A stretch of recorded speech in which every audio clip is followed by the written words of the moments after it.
Then we have to vote or something, yeah. I always believed in them. So we feel like, okay. I never did. That's just not fun for me. I really appreciate you, great job, I really appreciate it. Okay, we'll call our meeting to order, Polish is. and the first thing is the adoption of the agenda. Are there anything anybody wants to add or take away? Okay, can I have a motion? Motion to approve the agenda. There's the meeting, thank you, Mr. Thomas. And all in favor, Aye. conflict of interest declarations? Being none.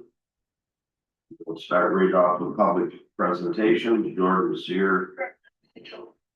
Maritime law enforcement, you're up, sir. Okay, perfect. Hi, how are everybody?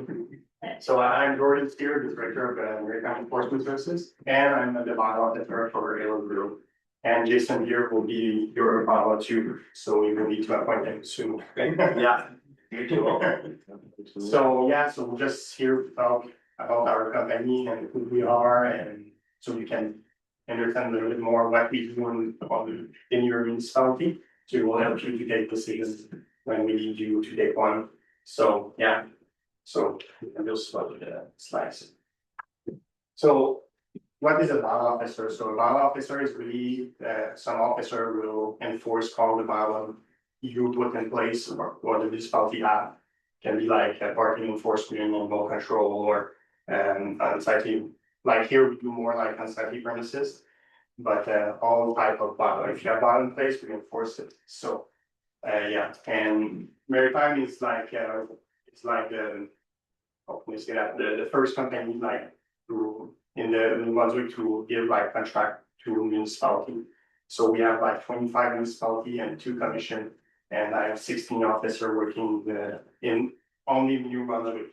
Probably PI and Nova Scotia next year, but this is pretty much what is their territory. So we are the Cadleton until like St. John, and pretty soon until in Munster. So yeah, also. So our mission is really when we come to your municipality is not to play the big harm. We are not police officer, we are not peace officer. So we really like go through education because most of the time people just don't know the bylaw or they don't know you have bylaw in place for like those like unsightly premises. So sometimes just to create communication between municipality and them and work with them and get the property clean. So especially like in like your municipality is a rural one. So people they are here and they think because they are far from the big city and think they can do like whatever they want on their property. But at the end of the day, we still have like law in place in the province and the municipality have law in place for a municipality looking good. So when you have people come in, they feel like welcoming and it's not looking like junk, yeah, junkyard land. So because especially your municipality have like a lot of people going through to go and find hard to visit, and so yeah, so our job is just to make sure your municipality is safe, clean, and looks good and shape. So this is the service we offer. So all the bylaw we offer dangerous and unsightly premises, animal control, parking enforcement. The other one is development and land use compliance enforcement. That's more like development officer. It's more like for we work directly with commission. So if you have like new build and you don't have permit or fence too high or something like that, we will go enforce that for the commission. So, but it's not the case here. We don't really do this service, but all of those we can definitely do it for the municipality. Yeah, that's why. Yeah, so like I said, like I don't really like for an environment, it's like tall grass, like unsightly premises, like parking, nuisance, noise complaint a lot, because a lot of municipalities have those. They are a little bit more complicated to deal with, but we deal with those. Yeah, so it's pretty much that. Like, if you have verbiage bylaw, I don't think saying here we have that, but for bigger city, you have verbiage bylaw, so we make sure like people like do like triage really good in blue or green and white flags, so. Yeah, that's pretty much, Do they have a garbage hauler? no, I don't think so. Garbage, I don't know if that was through Census Region. Yeah, we have a contract with, The commissions, yeah, Yes. yeah, the That's other, what I thought. like, some commissions, some municipalities, they don't have access to that through their commission, so we'll do it for them. Do you guys have like a bulk pickup or anything like that? You're designed for through the commission? they do one large item during Clear Week. And then they have a mobile eco depot that travels to Elma, Riverside, Fine, Alfred. scheduled pickups kind of thing? But it's, people have to bring the garbage to them. Oh, okay, yeah. But there's no more big cleanups. Okay, So with the contract with the commission, Yeah. they'll switch to one, they can put one large item out every Clear Week. okay. Yeah, so you have big spread between garbage and recycling, that's why, because we don't want to open an assembly file just for like. If you have like few things on this porch, like garbage bag and you have rats there, so we use the file.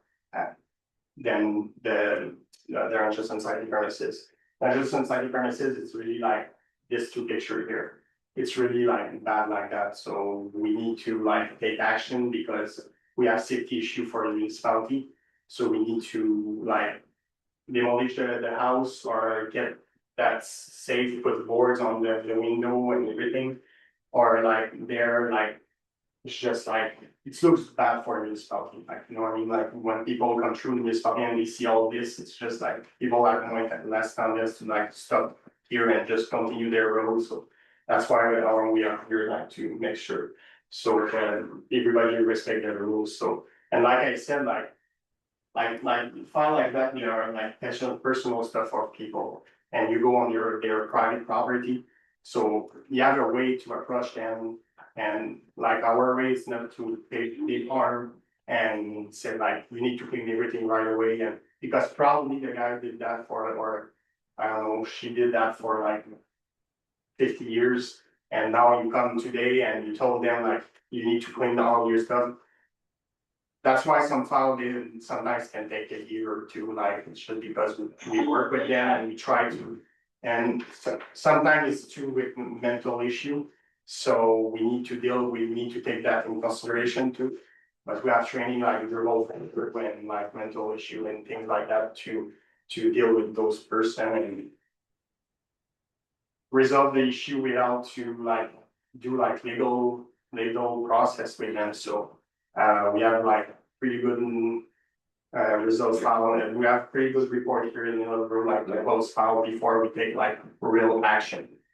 When your time or us, we take like actions because we did everything we can do, and the communication don't work with the owner and you don't want to comply or work with us. So like I said, we are ready to work with the owner, like if you need more time, we'll do an inspection in a month, after that, okay, we'll come back in a month and do updates. And sometimes it can take like a few reports and update, but at the end of the day, if you clean after the 2 years and we didn't need to go through the process, legal process, it's just good for the municipality. So, yeah. Plus wanna just add Yeah. for emergency responders too, like responding to places like this. Try to work with them and talk to them too, and explain to them those type of situations, you know, in case of a fire or in case of an emergency, how can someone get into your house or. And not trip over all this stuff when they can't see anything, you know what I mean, with the smoke and fire and all that stuff, so we try to. Encourage them to clean up those types of things for those types of emergency response, even like ambulance. Or anything like that come to the house, how do they get in? How do they get to wherever they need to through the property, so. Yeah, exactly. You can have like kids right beside and they decide one day to go in the building and fall down in the basement and. Like firefighters need to find a way to go in, you know, some firefighters and like. In Shediac, we have like house like that, and firefighters, they will put like a big circle around and with the X on it. And just said we don't go in, so but. If you have the kids in the basement, they need to go, but the house can collapse on them too, like.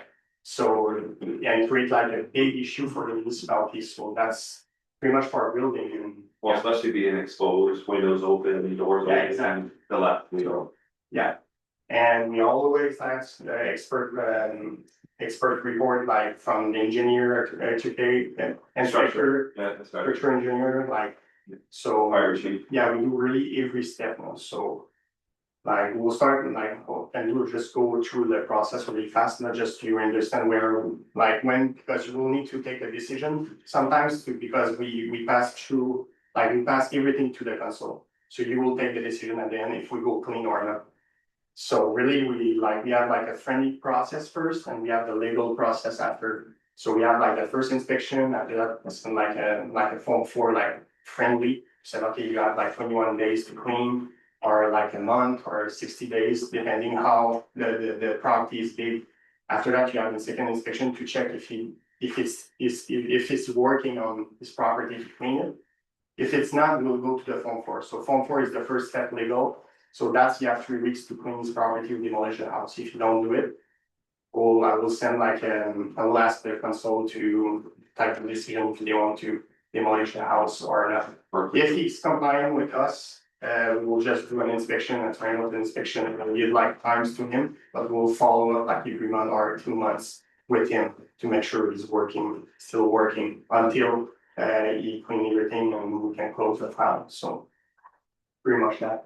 And like if you have like you need to take a decision on demolition or cleanup, I can always come here and explain you what we did in this file. So you can understand better like what we did and why we are here today. So. Well, we're definitely gonna go through step by step through the process together. Mhm. So you always know what's going. Yeah. Through every step. Yeah. So parking enforcement, it's really like, I don't have much to say, there, it's just like, if you have bylaw for parkings, I know you have like in Alma. So it's, just make sure everybody respect the rules and the sign and, they don't stay there like more than 10 minutes or like there's no parking signs, so we'll make sure they remove their cars. Here I think is the province and they remove the snow, so not more here, but like Riverview, we work with during the snow ban. So we removed cars on the street because they're not allowed to park there. So that's one of the things we do, so. Yeah, I think we start in Riverview, we'll start like a couple days before the snow ban comes and we'll start putting. Like little flyers in everybody's windows that are parked on the side of the street to let them know, hey, this is coming on this date. We'll be like, Sure, next time can be like a fine. Yeah. So we try to do education like that. We'll try to knock to the door first if the car is parked in front of the house, so. We really try to like work with people because like I said, people just don't know sometimes. So they just don't know the laws for that, so. Yeah, If you're in a basketball net close to the road and stuff like that, no plow can hit it, well, we go knock on the door, let them know, hey. This is gonna take place, when you guys just move your basketball net out of the way or whatever, it's on, it's damaged. so. And the development, that one we can't let jump this one because it's just for a commission, so we don't do that directly with municipality. We'll do that for like, education.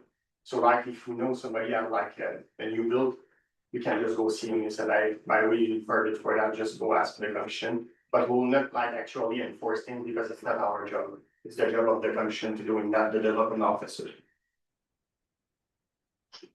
Animal control, that is a service coming in 2027. Because I have a few stuff like Riverview, Shediac, Miramichi and Coyotes. They just find like the contract with their animal control officer is really expensive. So they ask us if we are ready to do it through our service. So it's one contract that we go to, so they can save money. So us, we just add more like complaint on our plate, more responsibility on our plate. So, but I'm still trying to figure out everything because we need training and we need like equipment to doing that. So, but the enforcement part is already done. I just need to train my officer and get all the tools and the things we need. So, yeah. Yeah, that's pretty much that. So, yeah, any question? Yeah, Sorry. No, go ahead.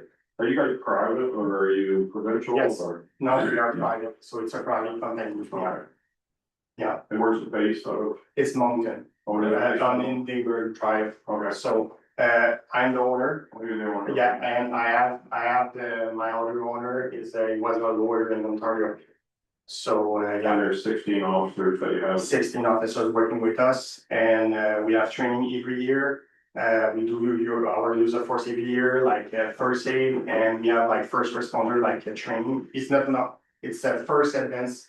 Aid, I think, now the name for it. So it's a little bit more, it's like trauma line. So like here, you're really far from the town.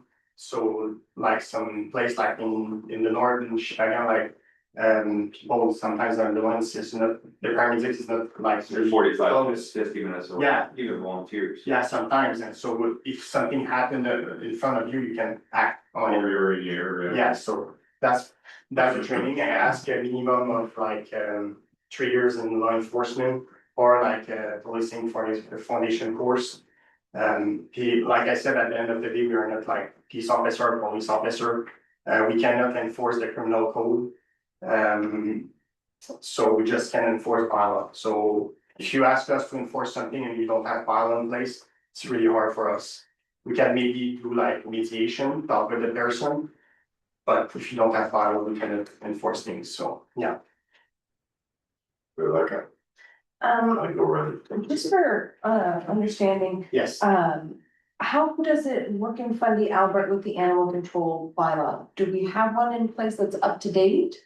We Yes. We do have one. And we have a contract with the NBSBCA. Right, okay, so that's not happening for you guys. no. It's like I said, it's a new service, we don't do it anymore, it's just more and more municipality, they ask us.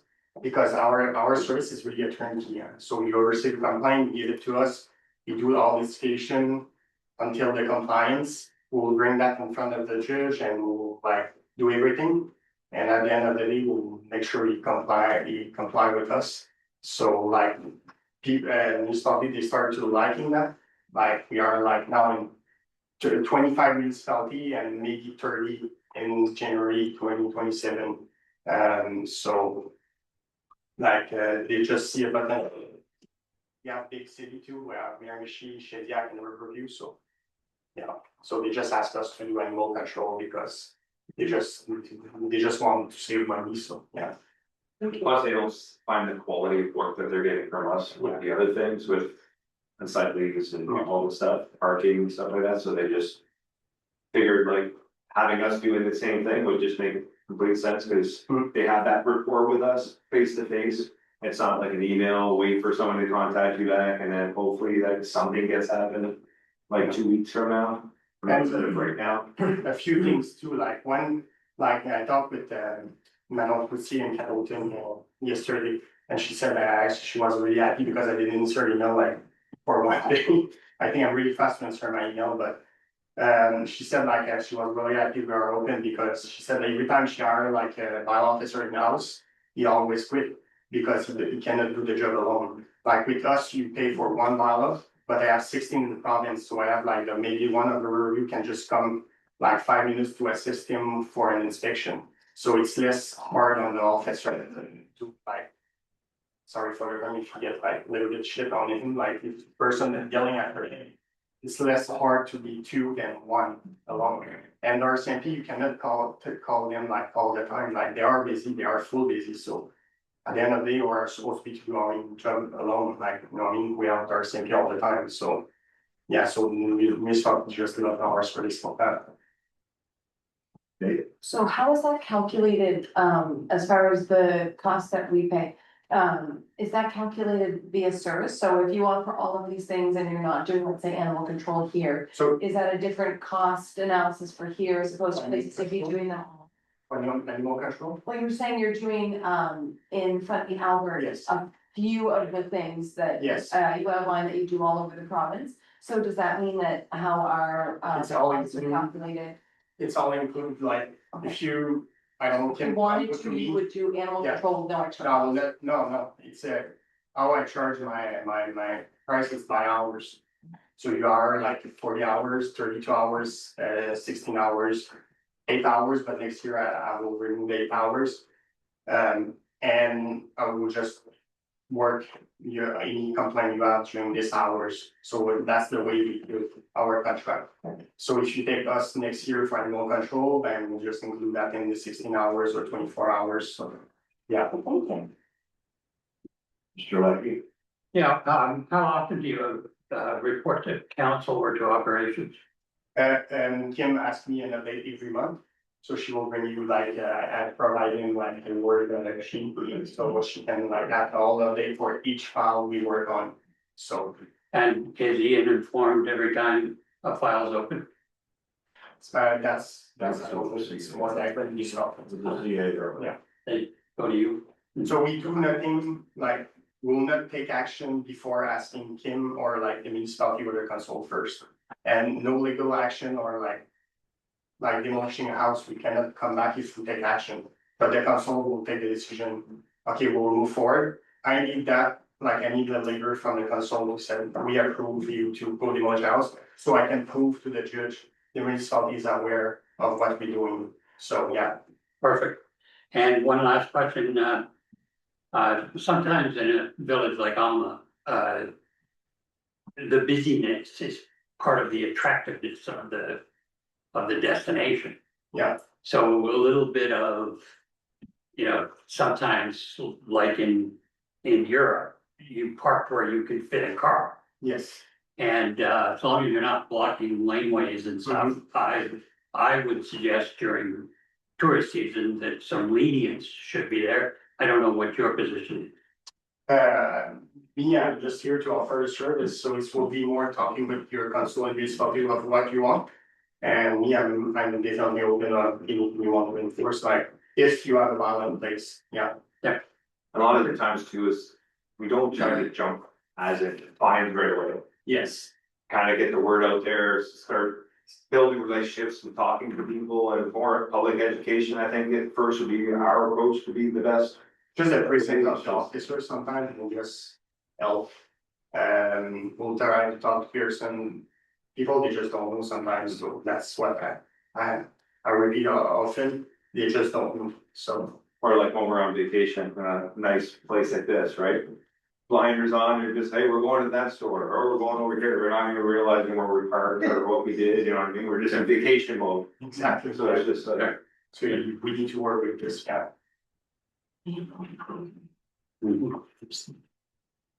Counselor? No, I'm familiar with those. Yeah. We worked lots, we probably checked off all the check box Yeah, in the last 3 years. I don't think you've written a lot of tickets in Alma for parking. At the start, back in 2021, when we had like a contract with them, it was Linda for at this time and Kim was me, Kim, yes, sorry, I wasn't there, it was her renewal and so. So yes, I think you get finals there too, so. Yeah. Yeah, so I think the first contract was for that.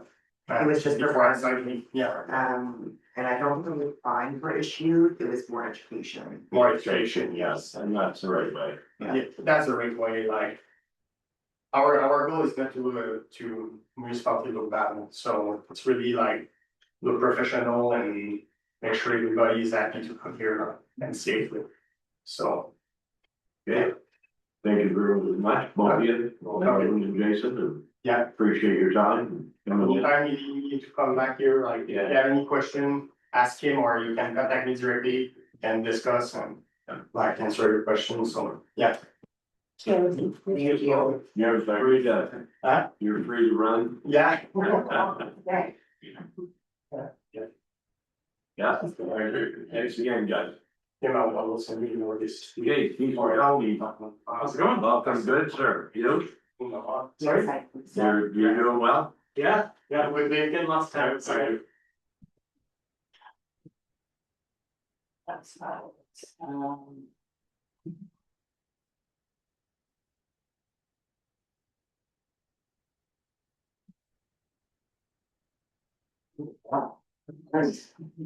Right, so thanks for giving me a chance to talk to you all. I know there's been some new counselors joining the team recently, so I'd like to take the chance to make sure you're all aware of what we're doing in Alma. And the work that we've been working on for a few years, and are continuing to work on.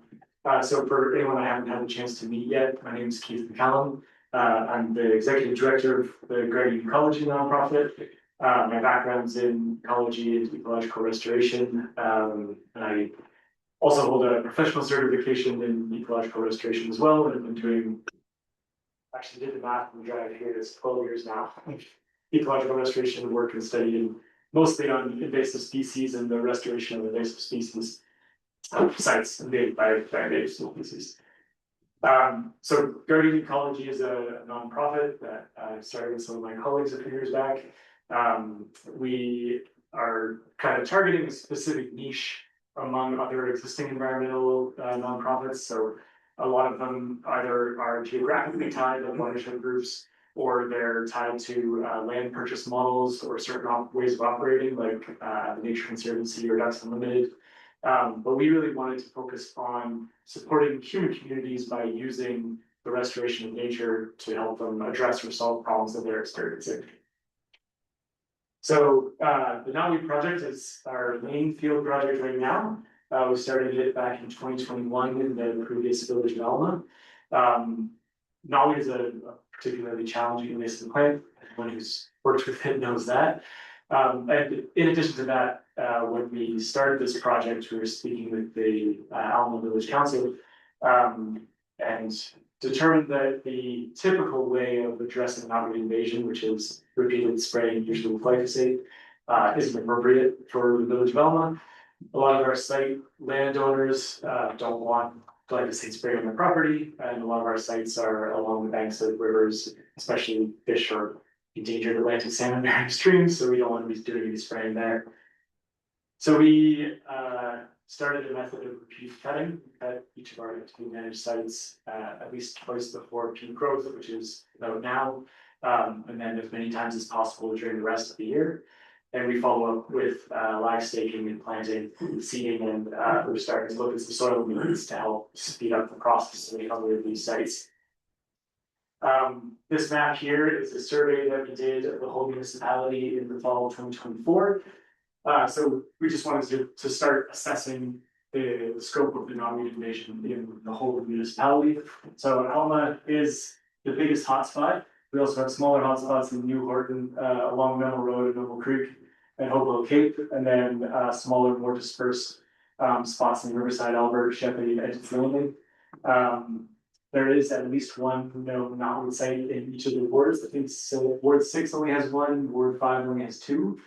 But it is throughout the whole municipality. But as you can see, it really is still quite condensed into certain areas. And as you often see with Nawi, it's along transport, it's along roads, right? Along ways that we move, especially soil with mountain fragments. Yeah, this is a map that I made back in 2022 of all of the sites in the village of Alma. So as you can see, there are a lot of sites, first of all, but there are a couple that are particularly large and potentially concerning. Cleveland Brook being one here. The bottom of School Street is another rather large site, and then behind the takeout, which I'll talk more about in a minute. And then here around the split between Main Street and Scenic Drive is another one of the hotspots. This I'm particularly excited to show you. So the way that we measure the effect of what we're doing on the site, the primary way we do that is first by taking a measurement of the size of the site and doing some geotagging so that we can map with it. And then we count the number of stems that we cut every time. So you can have a stem density on the site and show that that's reducing over time, or if it's not, figure out why what we're doing isn't working. So the graph here on the left is all of our data with the big trend line. So the average site is down almost 50% over the last few years. This graph, though, is a number of sites that we selected, the sites with the best and most consistent data, which we pulled out to try to get a better understanding of how these sites are changing over time. And what you can see here, that I'm really happy to show you, is there are big dips in certain years depending on the site. So generally speaking, in the first year, you see quite a large dip. And then for a couple of years, it tends to flatten out a little bit. And then we're seeing these big dips here more recently in the last couple of years. And this has obviously led to a lot of thinking about why this is happening. Before I move on, I should mention too that this isn't a complete picture of this data, so this flattening out, if all you saw is this graph would be concerning, but we see a lot of other changes on the sites that are indicating that the effect is still happening. Particularly you see changes in the time of emergence of the knotweed, how early it starts coming in the spring, and how vigorous it is in its growth. So in the first year, we chopped, 8 times on average for most of our sites. And you're going from a knotweed stem that'll grow to 2 full meters tall and be large and bushy and have a stem about that thick, down to knotweed stems that grow maybe a foot tall and have a very weak, small stem. So that's the general trend that we see over these Middle East as well, is that the knotweed stems that are growing are getting weaker and weaker, and there's more stuff that isn't knotweed growing on those sites. Whoops. So this site is that large site that I showed you plenty of takeout. This was one of the biggest, most intense sites that we've had. All of this is not knotweed. If you look closely, there are some knotweed stems hanging out over here still. And there are a couple little ones in the foreground here. But generally, we're seeing a fantastic shift to a native plant community that we're aiming for on these sites. This site over the past years has had between 10 or 12,000 stems down to about 7,000 stems.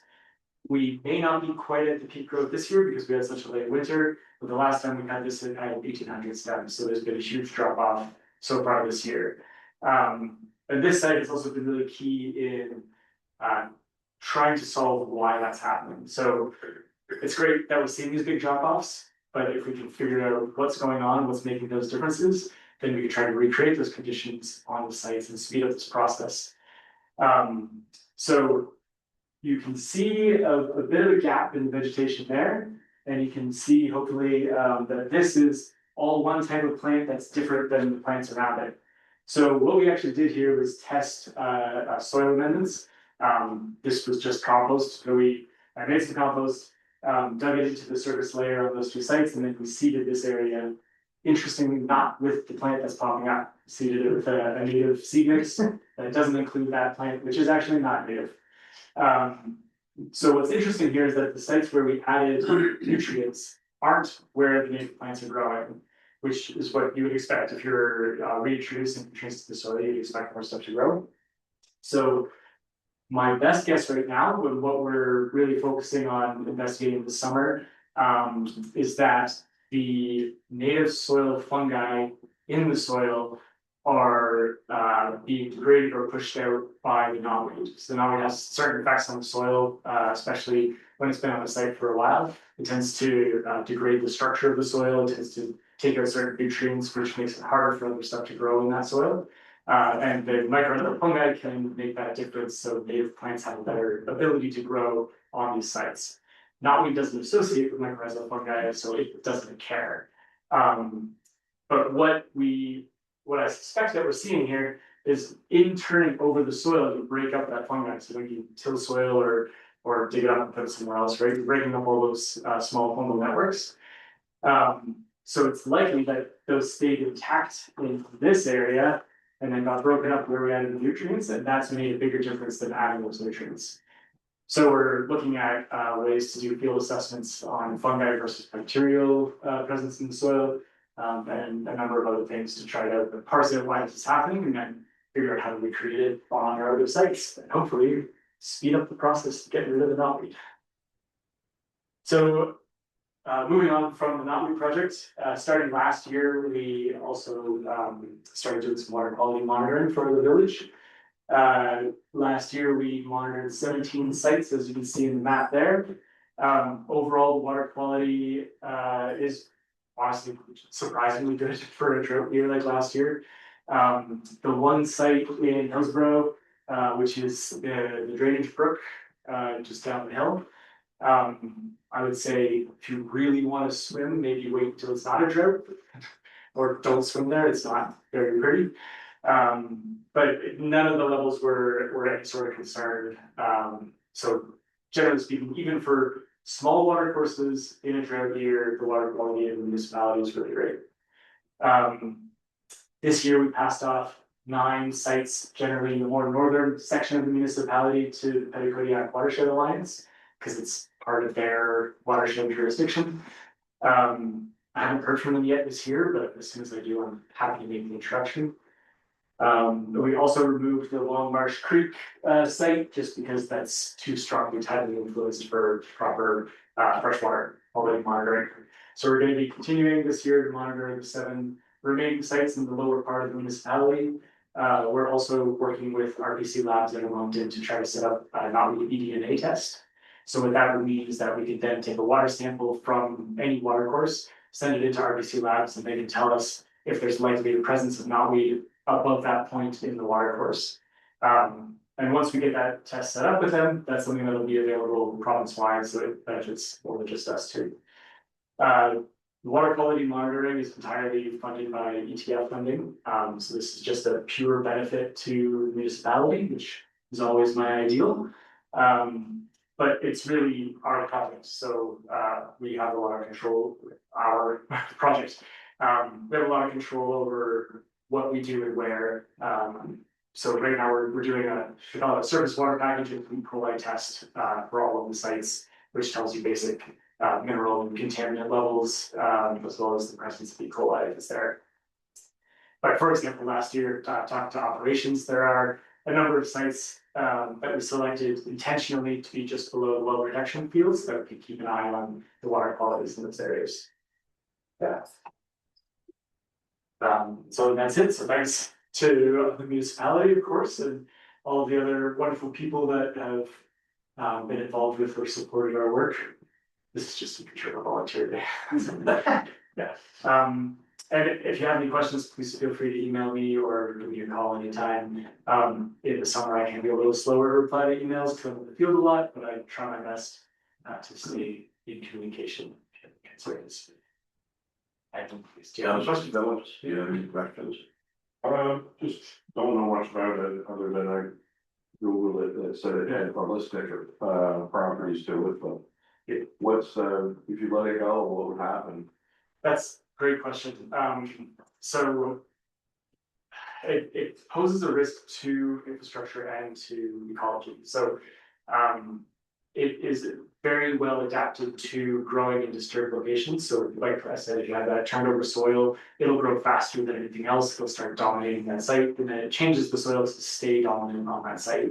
So it means that there isn't space for native plant communities, native species to use, which started the project, of course, was a concern because of the tourism being based in Alma on nature. So we're trying to preserve that nature to preserve tourism. It also does pose a risk to infrastructure. I'll try not to get too technical, because the root system isn't true roots. It's we call it rhizomes. It's a modified stem, which often ends up being tougher than normal roots of plants. So knotweed is very weak perpendicular to the direction of the rhizome, but very strong parallel to the direction of the rhizome. So that means that if it's like it is along Cleveland Brook, if it's exposed by flooding action or anything, then it can break quite easily in that direction, which is how it spreads. So that's what it's adapted to do. But if it's trying to break through a concrete road or sidewalk or foundation, if it's going in a perpendicular direction, it has a lot of power to be able to do that. So it increases erosion on stream beds, so that extra energy can then go and put a risk to infrastructure, and it can also directly pose a risk to infrastructure by cracking apart concrete. Yeah, no. And yeah, you can eat it if you want to. I haven't tried it myself, but apparently the new shoots can look like asparagus. That was something, Yeah. something straight. That says that you can use it for inflammation Oh, interesting. Yeah, I hadn't heard that. and digestive problems and. Hopefully the chopped knotweed smell gets it. Says it tastes like rhubarb. We'll wait for your comments. Yeah, okay. Eric? Yeah, I happen to live on a street that has a fair infestation Should, And I've noticed a huge difference in the 5 years that I've been there. yeah, I think you've been doing this in Alma for at least 4, this is our 6th field season now. 6, Yeah. okay. But you can, like, literally physically see the difference. Mhm. It is getting weaker. Yeah, It's not coming in as tall and as strong. I And you can wasn't, see. sorry, I'm gonna try to do this. Now, that, I wasn't very good in my first season taking before photos, but I should have, because this would have been a great way to show that change. This was like from beyond this rose bush, probably another 3 or 4 meters, all the way to beyond the end of the photo, just wall to wall, 2 meter knotweed and nothing else burning on. So, yeah, it is. If I couldn't see the difference by now, I'd be questioning what I was doing a lot more. yeah. Does knotweed thrive, or like, does the dry or wet conditions affect it? Yes. In what way? At least in short term, it really likes wet weather, so I'm preparing myself for next week when everything grows a foot in a couple days. Mhm. It really struggled last year with the drought. It really, we've seen a lot of difference just in the last year. Our native species do a lot better in those conditions than knotweed does. So yeah, it definitely makes a difference. Thank you. Thank you very much for your presentation. Thank you, sir. You can stay if you want. Ian. No, I was. He's going with the projector that I'm all inspired. Awesome. Awesome. Thanks, folks. Thank you.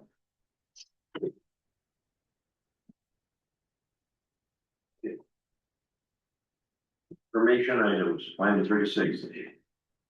In your accounting package, I provided 2 development activity reports from Plan 360 for April and May. I'm not able to really answer many questions about it, because I'm not familiar with how they do their layout, but if you have any questions, I can definitely reach out to Plan 360 and get back to you. Did they not used to break it down by wards? No, this is a fairly new thing that Okay. they're doing, but they do in my report. I've seen that, Yes, they do also send that. Okay, thank you. Anybody else? Okay. Council correction request, circular materials. So council being asked to authorize the village to enter into amending an agreement with Circular Materials Atlantic. The agreement simply extends the current statement of work for curbside collection services to December 31st, 2027. Don't know if you remember when we had the Southeast Regional Service Commission in, but Plan 360 did give a kind of brief overview of circular materials. We've been participating in the program since 2024. And the program has generated approximately 138,000 in revenue. And in 2025, that was in 2025, and approximately 28,000 so far in 2026. So right now, we're just recommending that council authorizes the clerk and mayor to execute the amendment and to ensure continuity of the service and associated revenue. If it's not executed, there may be uncertainty regarding the continuation of the existing statement of work. So largely, this is just an administrative matter to extend the existing agreement through to December 31st, 2027. And with no additional cost. No, we Cost actually, to us, we- exactly. Yes, And there's nothing changed within the contract itself there? it's just to extend it to the 31st. Yeah, so there's really no reason why we wouldn't do it, right? Right. It's just. Is there any disadvantage that's not in this, that? No, but it has to come to council, so it's administrative activity. Okay, So can I move that this go to the consent agenda for January, not January, not backwards. no, July meeting? I really enjoy summer, it's just second.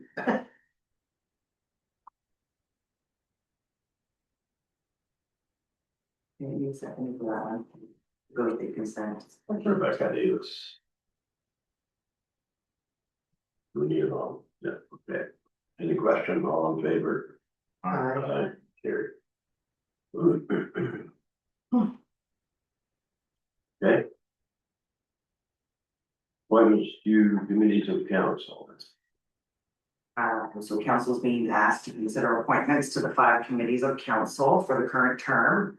We have the Emergency Measures Committee, Personnel Committee, Recreation Committee, the ATV Access on Roads and Streets Committee, and then the Economic Development Committee. So if you wish to proceed with these committees, appointments will be required for chair, vice chair, and for committee members, depending what the terms of reference indicate. And they would remain in effect for the current term of council unless otherwise amended by council. So as part of the discussion that you have, you may want to wish to consider whether the existing committee structures are how you see fit. If you're interested in chairing one of the committees, you may want to tweak the terms of reference. And also with the structure, anything to do with the terms of reference, you have all the power and control to change those. And the purpose is to allow council to determine how it wishes to organize its work and governance structure. And I provided you with all the terms of reference. We did hear from Councillor Lackey, who was interested in one of the committees. And we may discuss. Around options. Yeah, certainly, out of all of them, I would be more enthusiastic about economic development. So I do offer to chair the Economic Development Committee.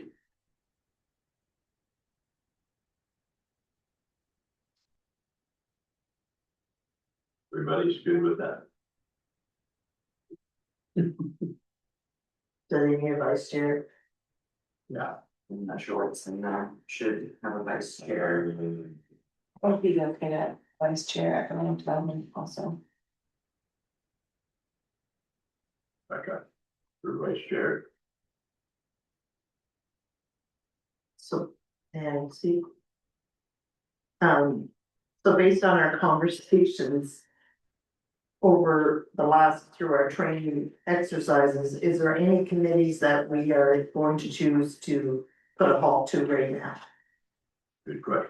That doesn't, I mean, if we're sitting here deciding which committee we're gonna go on and we don't need them. Yeah. Or we choose not to activate them now, maybe till the first of the year, but then we can always start them back up. I'm wondering, just on your question, other people have asked about things and I was trying to get clarification the other day, but I'm not sure I completely followed. About like the library board and things like that is more of a liaison rather than the committee chair type thing. Correct. And so it got me wondering about, for example, the ATV Access on Roads and Streets Committee. If something like that, we could move more to an ad hoc or a liaison position. Because I noticed in the past packages that there hasn't been a lot of development or things come forward or activity with that one particular one. And I think it's still valuable, but I'm wondering if it needs to have that level of in the grand scheme of things. Otherwise, I think the ones that are listed are pretty important. I agree, the ATV one, I think, I wasn't on that committee, but. They are doing some work with the trails and getting some approvals to come into certain areas within the village, so I think at minimum you need to have. A liaison officer, so when they have their meetings, but again, I think. Kim, correct me if I'm wrong, even a liaison officer has to come back to council. Absolutely. Yes, okay. And I did speak with Jeff as well, just because I know that Jim Cook in my ward was the past chair on that. And I had spoken with Jeff about well, I don't have an ATV, though I look forward to driving them. Maybe someone on council with ATV experience might be a better fit, and he mentioned he has some experience with that as well, so I don't know if we wanna wait on that particular one until he's present. We can do that. I believe. We're really not making any decisions today anyway, and it's the same with the recreation council. The idea for the recreation council was to bring. All the rec councils from the former villages together to come up with a plan. Yeah. And for me, I would like to see Lower Coverdale in wards 5 and 6. Jump in so that they're aware of what's going on in the area. And I don't know that that was 100% successful. I think there was a few gaps there. Cause I was invited to a couple just in the Riverside, Albert area, so I do know they just sent me a list of. The idea was, for those new on council, is that their activities have to come through council to get their proper insurance, correct? So we need to kind of approve what they're doing, or be aware of it at least, that. What they're doing so that they have the proper insurances. And the idea was that to do it in advance, correct me if I'm wrong, Ian, to do it in advance, so there isn't a panic that, you know, we want this to go on at the Alma Rink on Thursday and, you know, there's emails flying, is this good? So it's the pre-planning. So the Riverside Albert Rec Council just recently did up their plan for fall, and winter that they would like to see happen, which I'll be sending out to council, so. I think to me that is another one that probably warrants a committee as opposed to. And I'd be willing to go on that one. If everybody's okay with that. Recreation. And they We- discussed last week about the personnel committee that sometimes. Maybe that's not necessary, we only really met once a year maybe as the personnel committee, or if something arises. Then we had to meet, but it all comes back to council and even all the performance evaluations. They all went through all of council anyway. So. I'm not sure at this point. So those two could be set aside till fall. At a Mhm. later date to see if we actually need them. ATV and or ATV and. Personnel. Personnel, sorry. Or have a liaison officer for the ATV is what Rebecca Yeah. is just, and the emergency measures committee. We probably do need one of those too. In my opinion, it should be the committee, like council as a whole. Yeah. And then have an EMO coordinator, and I believe Councillor Coates, or ex-councillor Coates, sorry, it's been a few years. He did express interest in staying on that committee, I think he might have sent an email to Yeah. the mayor. And he's very passionate about it. Absolutely. And he's trying to date with it all. Yes. He said a proposal that you may consider is appointing myself as coordinator for emergency measures as a volunteer. I would inform the mayor and council at committee of the whole meetings. As a volunteer, I would attend the EMO meetings and would only expect the mileage reimbursement were for meetings and workshops. Yeah, I think it's I don't know why we wouldn't. Who was that? Jim Coates, former counselor, and he's interested in that. So, yeah. Just on the personnel, committee element. That would, like, not, appointing somebody to that now would not have impacts on kind of the situation we're in now with some personnel holes and things like that, right? No, it's That done, would, yeah. that would just come to, okay. And it wouldn't change anything about how the structure of reporting, it wouldn't make us all talk, okay. We only have one employee. That was my concern. Okay, I know that was bad around a bit, so. At this point in time, we have one employee Right. until there's a whole structure change, if that's something, but that's a council discussion, not just. That's a big discussion. That's a big discussion, that's not. Just making sure, I'm sure. And I believe it probably should be discussed, but later on. Yeah. Everybody gets settled. I My heard, perception is that. A council member has to chair. The committees, is that correct? Correct. So although Jim will be coordinator for You it, still need, we still need a council member. I'm happy to work, unless that's a file you would like, I'm happy to work with you. yeah,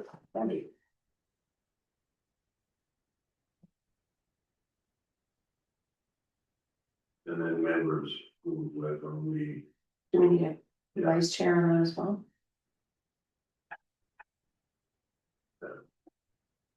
We need vice chair. For which, EMO. You know, could Jim be the vice chair? No, no, it's me to have a look at that. I think it needs to be fun. Chair. I'll chair, the vice chair. well, we don't need to make the decision tonight, there's two counselors that aren't present It's true. that haven't spoken either, so. this isn't coming into effect tomorrow. And the idea is to not drive everybody over the edge. No, and don't, Okay, good. you So don't want easy. one counselor taking on all on and then Right. find themselves in a. Darren just said you could probably put him down for potential vice chair. for that. For. Yeah, Emergency management. yeah, I think Jeff had said he had interest in chairing the ATV. I think so. yes, he did, Whether it's a liaison officer or, Yeah. right, it's not same officer. so economic development. Recreation. Loretta, What's that? you're chairing recreation. Sure. I guess I'm the vice chair. But again, Yeah, so, yeah, Scott's always into the. Yeah. So he's probably something there. do we get to tell them which committees are on it? Yeah. I think if you're not here. Mayor Yeah, with that. This is happening to me, yes. I'm brave, I think Scott would be good on that committee, and he's been involved with, that sort of thing before, so. Thanks, Scott.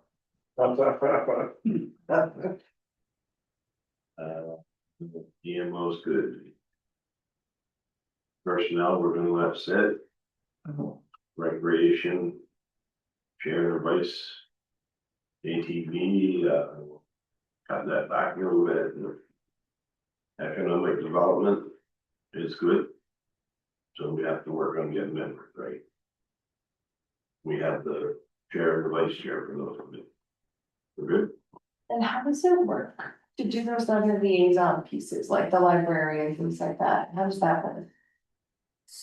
So for the library and Heritage Hills Road would be the two that I'm thinking of for being a liaison, so you would approach that board. Tell them that you'd be representing the village, and then you would report back to council on any kind of updates that's happened. You know, the library has seen an increase of 20% or whatever. And you would just provide the updates to council. Do we have to choose that as a group? If you express interest, I mean, you can definitely bring it up. I'm just wondering how that works. No. I think it'd be good to have a list of which ones we have to That's- put on. Yeah, Yeah. I think there's only a couple. Well, when we started out, it was the Albert County Exhibition, Shepherd Fish and Game, there was a whole list, but they don't really report.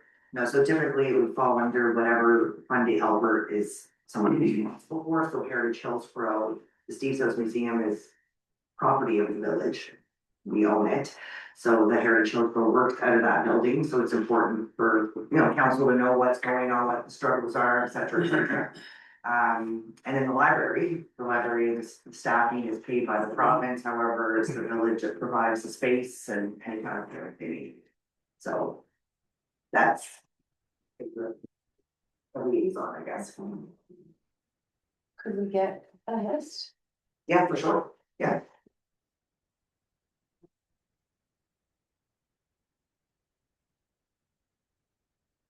What is the criteria for additional members, committee members for economic development? Do we just look for business people in the community who are interested in furthering and growing the business? So it should list in the terms of reference, did it say the terms of reference? I didn't read. Okay, so it should be all laid out in the terms of reference, if you Good, see I'll read it. anything that you Okay. want edited in that document. Yeah. We can do that, and then council can approve a new set or any kind of amendments. Okay. Yeah. You might not want to do it after you read what the job is. Too late now. Good work, yeah. Light read. Okay, we're good here. We're good with this. I believe so, yeah. Okay. The bylaw officer appointment. That's last me again, so as Jordan Sear just indicated that council's being asked to appoint Jason Turcott, I'm not sure if I'm saying that That's right. right. As a bylaw enforcement officer on behalf of Maritime Bylaw Enforcement Services, this appointment again is administrative in nature and ensures Maritime Law Enforcement Services maintains the necessary personnel to provide law enforcement services. There's no additional costs associated with this appointment, and it doesn't change any of our existing service agreements. Okay, I'll make a recommendation to move that to the consent agenda for the July meeting. I'll second that.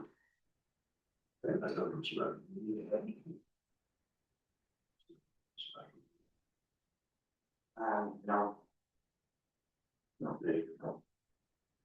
Other and it's sort of back in, okay.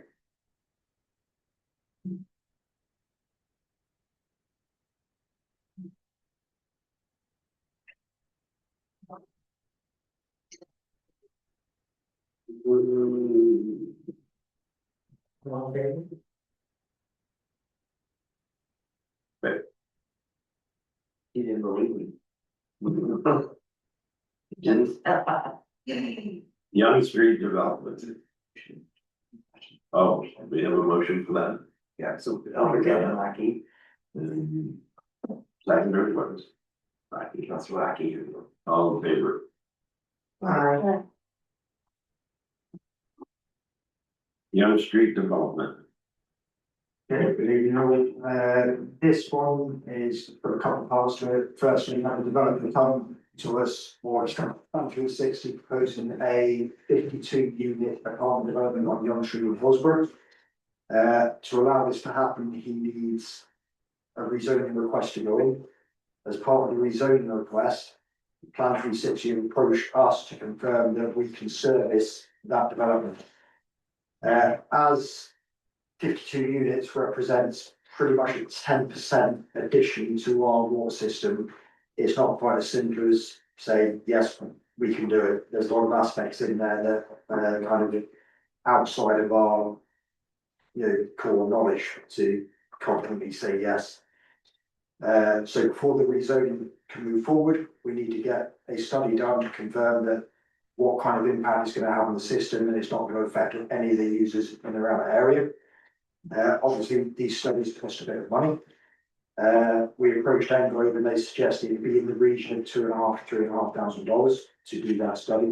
However, they did highlight that without understanding the overall capacity of the system, which is another theory that's coming later on, again, the information they give us would be kind of preliminary. They wouldn't be able to guarantee that we would have the capacity for it. In terms of the assessment, looking through the bylaws and that we've got, there's no clear kind of who holds that cost. Is it us or is it developer? Yes, within the subdivision bylaw, very much the developer pays for all the infrastructure that goes in and things that on, but there's nothing, it's kind of pre-development in there.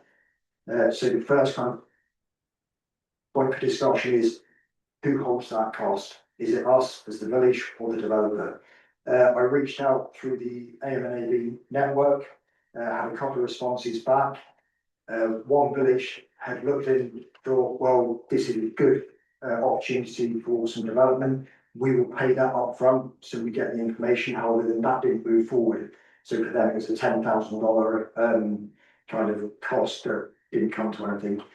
Their suggestion was, and the way they will move in the future is they get the developer to pay up front, and then if the actual development moves forward, they will then get reimbursed once the development is actually established and creating revenue for the municipality.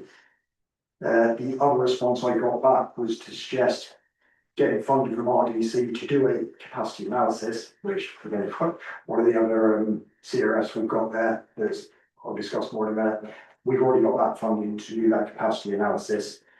But again, depending on what direction we head with that, how in depth the study we want, that may not actually answer the questions we need for this development. So there's still be the requirement to do an individual study on the development in that location to ensure that it wouldn't have any impacts.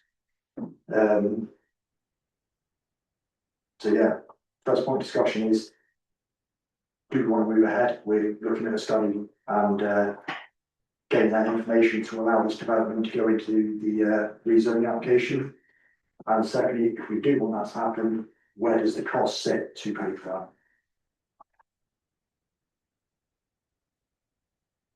Question? So I'll start, I guess. I have a couple of questions here. And I know, some of my questions does come from lack of knowledge. But it's not straightforward. No, it's not. So first of all, this request is very exciting for the municipality of Fundy Albert. So I'm very much in favor of it, see it moving forward. My question is, our water operator in charge or our other water operators have no concept or no understanding of how.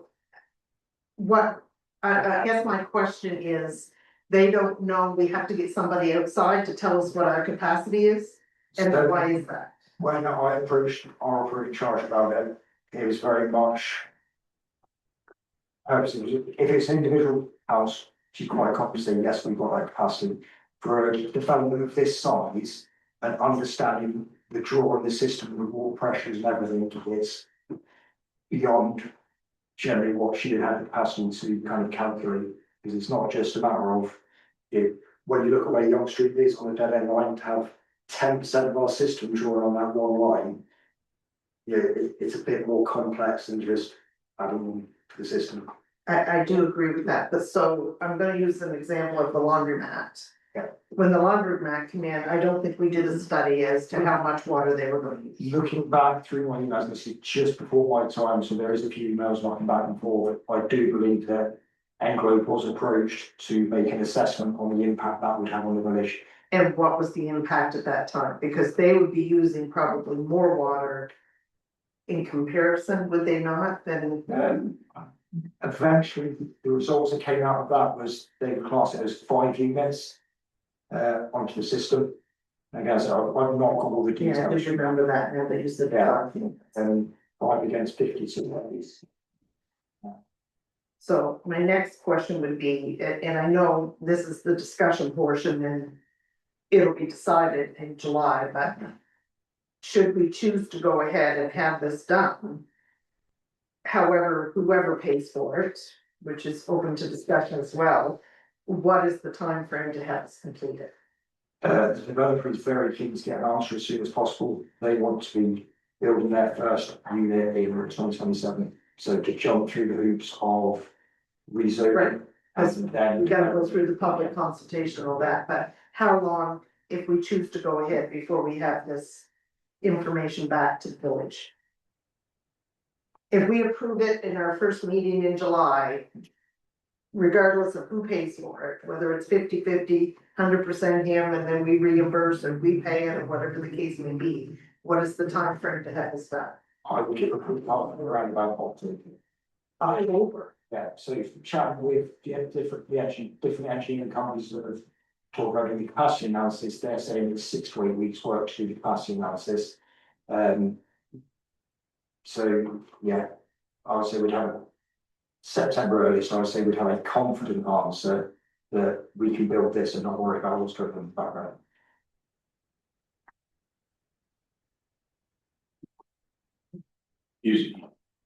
You said you had money coming from RDC for that study, for a study of that type? So CCPF, for the capacity analysis, so that's a system capacity analysis that will tell us that, yes, we will have the capacity to develop in certain areas.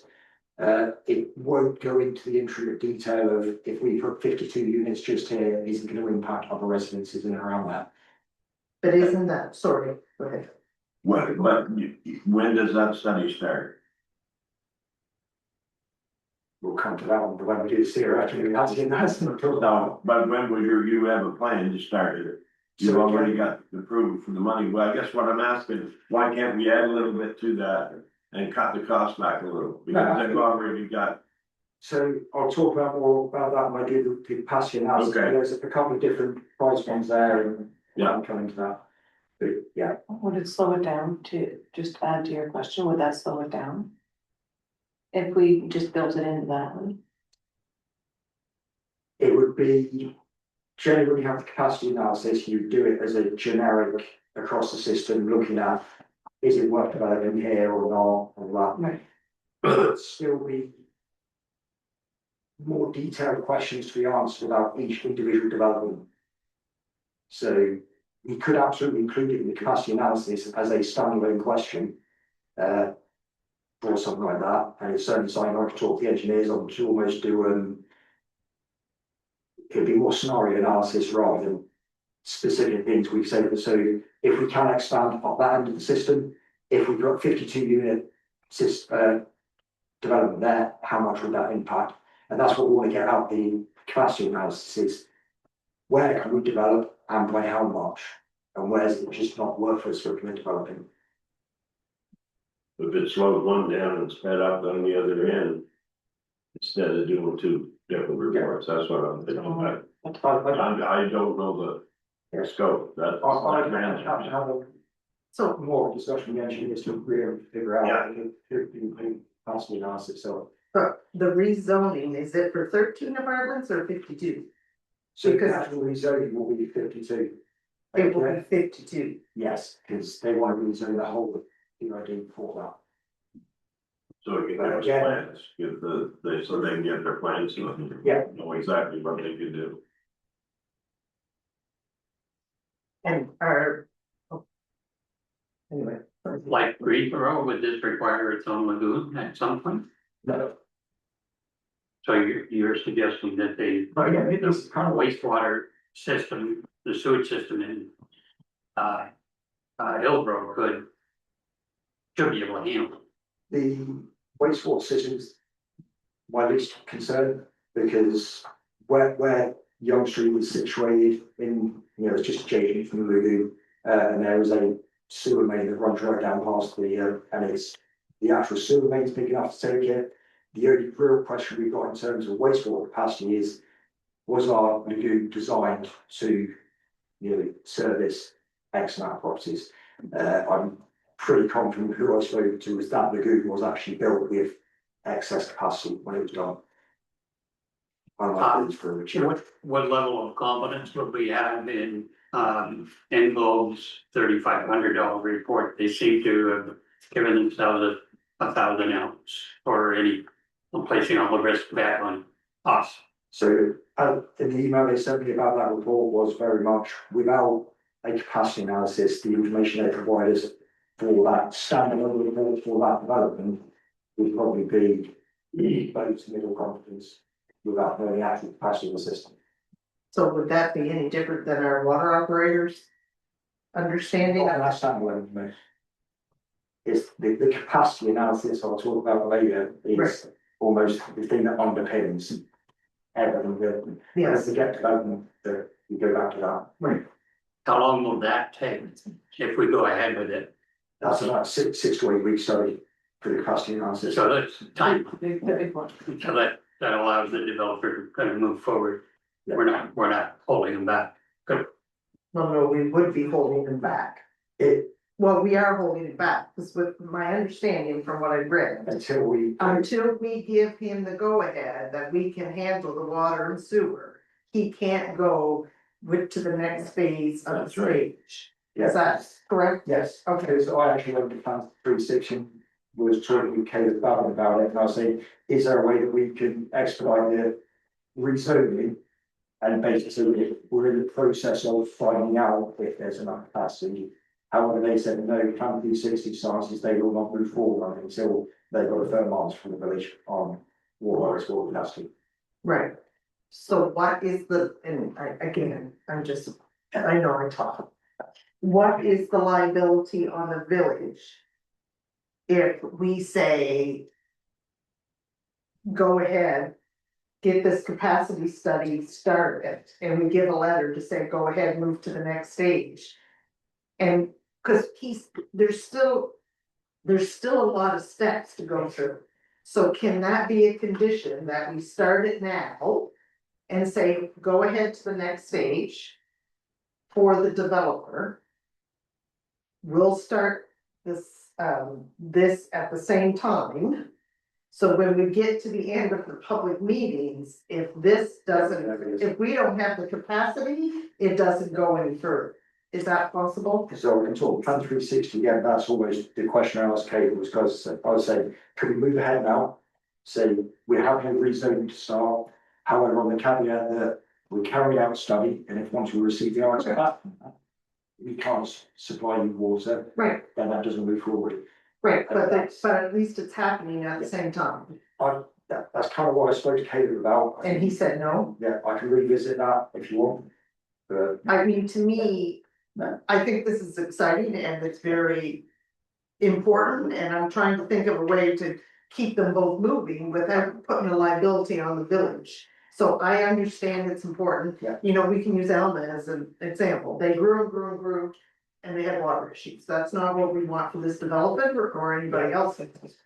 we just want the rezoning to move forward. We want to start the rezoning process while we continue this, because the rezoning process isn't going anywhere until they meet all their steps with DTI and whoever, right? Yeah. And we have to have a public meeting, we have to do all that, so if we can come in July, come to an agreement as a council. That we're willing to move forward to say, yeah, you're good to go, with a condition that while this study is being done. Until the study is done, you won't get your final rezoning. My question, if I may, for that particular aspect, would that be detrimental cost? Like, would they be doing things during that rezoning process that would put them out? If then it doesn't go, if the water doesn't go forward, or we vote against it, like, would us moving forward in that process, even though Caleb 360 says we shouldn't? But if we did start the rezoning element of that simultaneously, and then it doesn't work out, would that be very detrimental to them? It could be that it comes up negative advantage at the end, it's developing. Instead of starting- Plans for rezoning, starting lots of work, do they get told at the very end then? But that goes with any rezoning, you can do all the work and at the end of the day, it's not approved by council. So to me, that it's a difference. And I, No, I don't know, that's why I asked Caleb that question. That's why I asked a lot of questions, right. He's very firm on, but I'm absolutely happy to go back to Plan 360 and say, And ask, you know, can we just move the rezoning forward on the caveat that as and when we do this study, we're gonna have this done Yeah. at whoever's expense, and I do appreciate the fact that. We're having a study done on behalf of the developer, right? So there's gotta be an interest from both parties, but. For me, the municipality we should have already known what our capacity was before we got to this point, right? Ideally. A community would know before the apartment was built that we had the capacity. that's the direction I'm heading, I completely agree that we want to attract development, and the best way to do that is to support developers in their rezoning, this, that, and the other. Correct. So yeah, I will go back to Plan 360 and speak to Caleb and see if there is any way we can work around the, doesn't leave the village open to being made to provide water to the. Right. It's just, To me, it's just adding a layer of. Guarantee for the village. Yeah. The same as Plan 360 does before they get all their reports back, they don't move forward. So I don't know if that answered your question, so I'll Would- there, but. Would the cheaper version from Anglo satisfy Plan 360? Or would the language in it be so soft that they can't? it would satisfy rezone? Plan 360, well, it's got to satisfy us and council. Yeah, exactly. Before we can send it forward to Plan 360, if we say we're happy with that study, they're happy. We have to be very sure that we can supply the water. Of course, For everybody's well-being, the Right. developer and our, And the rest of the residents. yeah, exactly. Yeah, looking at it subjectively, from my point of view is. That study would give us some information, but it wouldn't give us the bigger picture information. So and that would be dependent, So I think, there's a lot of risk in it. I think the direction would be. To take it back to Plan 360 and see if we can do this at the same time and move through the process.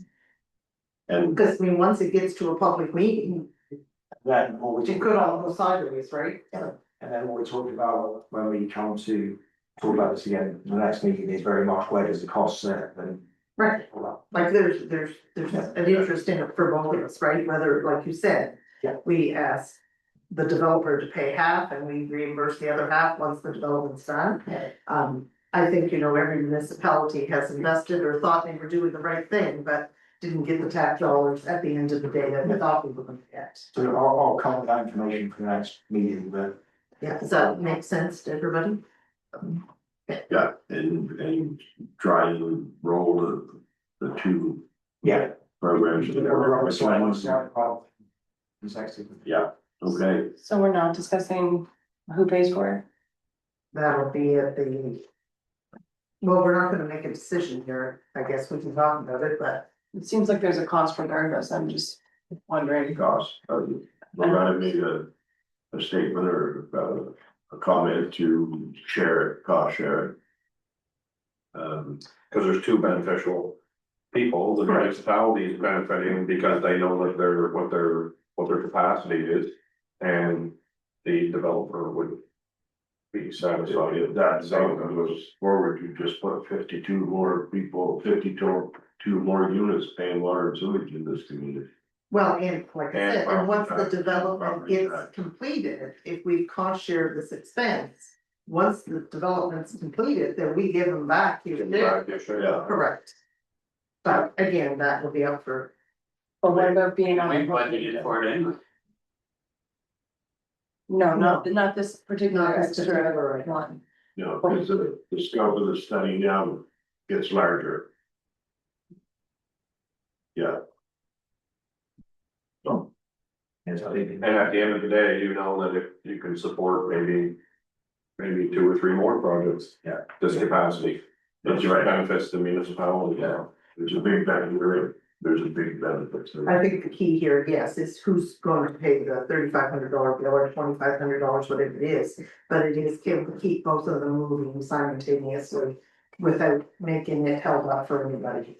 Well, I would say more fundamentally though, with respect, is does the 3,500 satisfy council that it's a good enough assessment? Cause it doesn't sound like they're gonna go very deep or wide. And there's a hell of a lot of risk to council.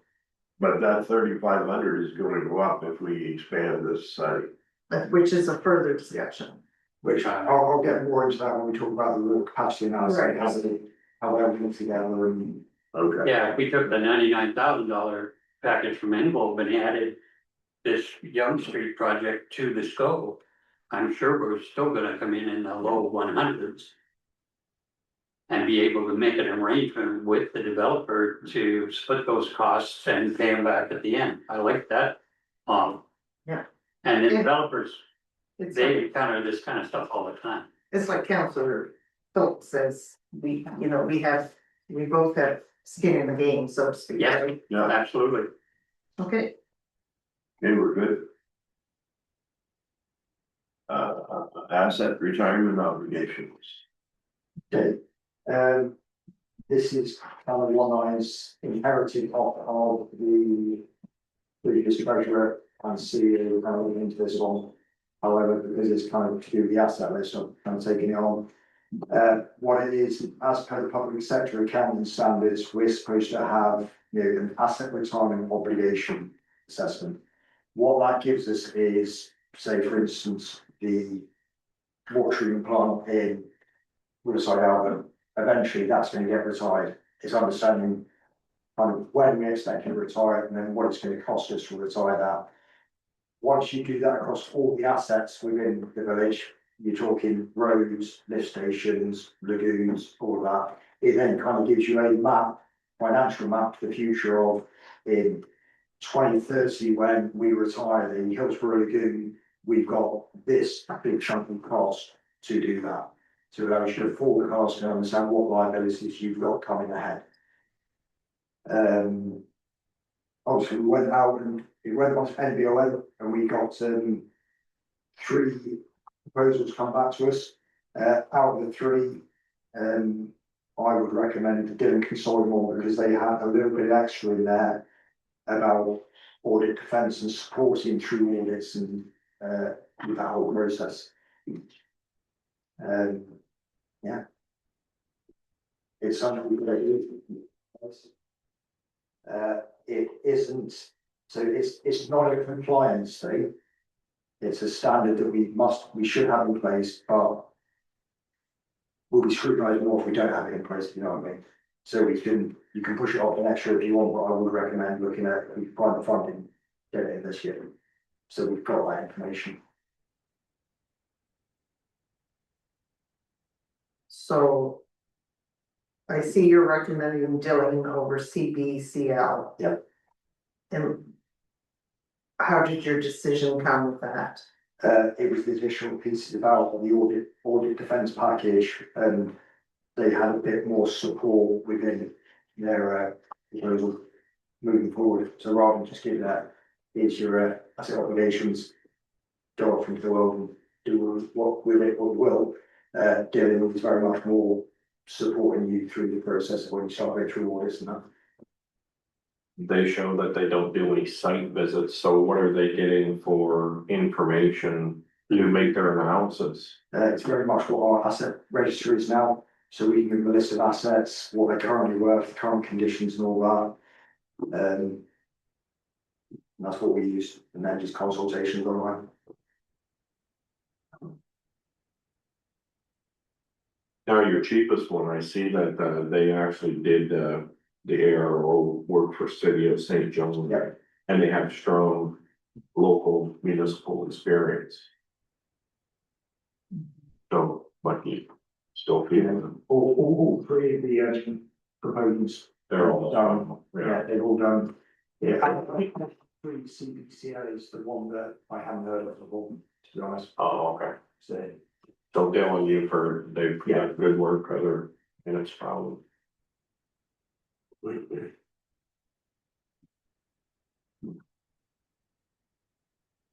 Any other questions?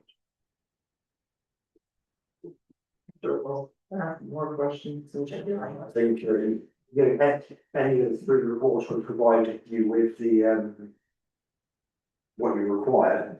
It's just my view was Dylan provided that little bit of extra effort there, ongoing.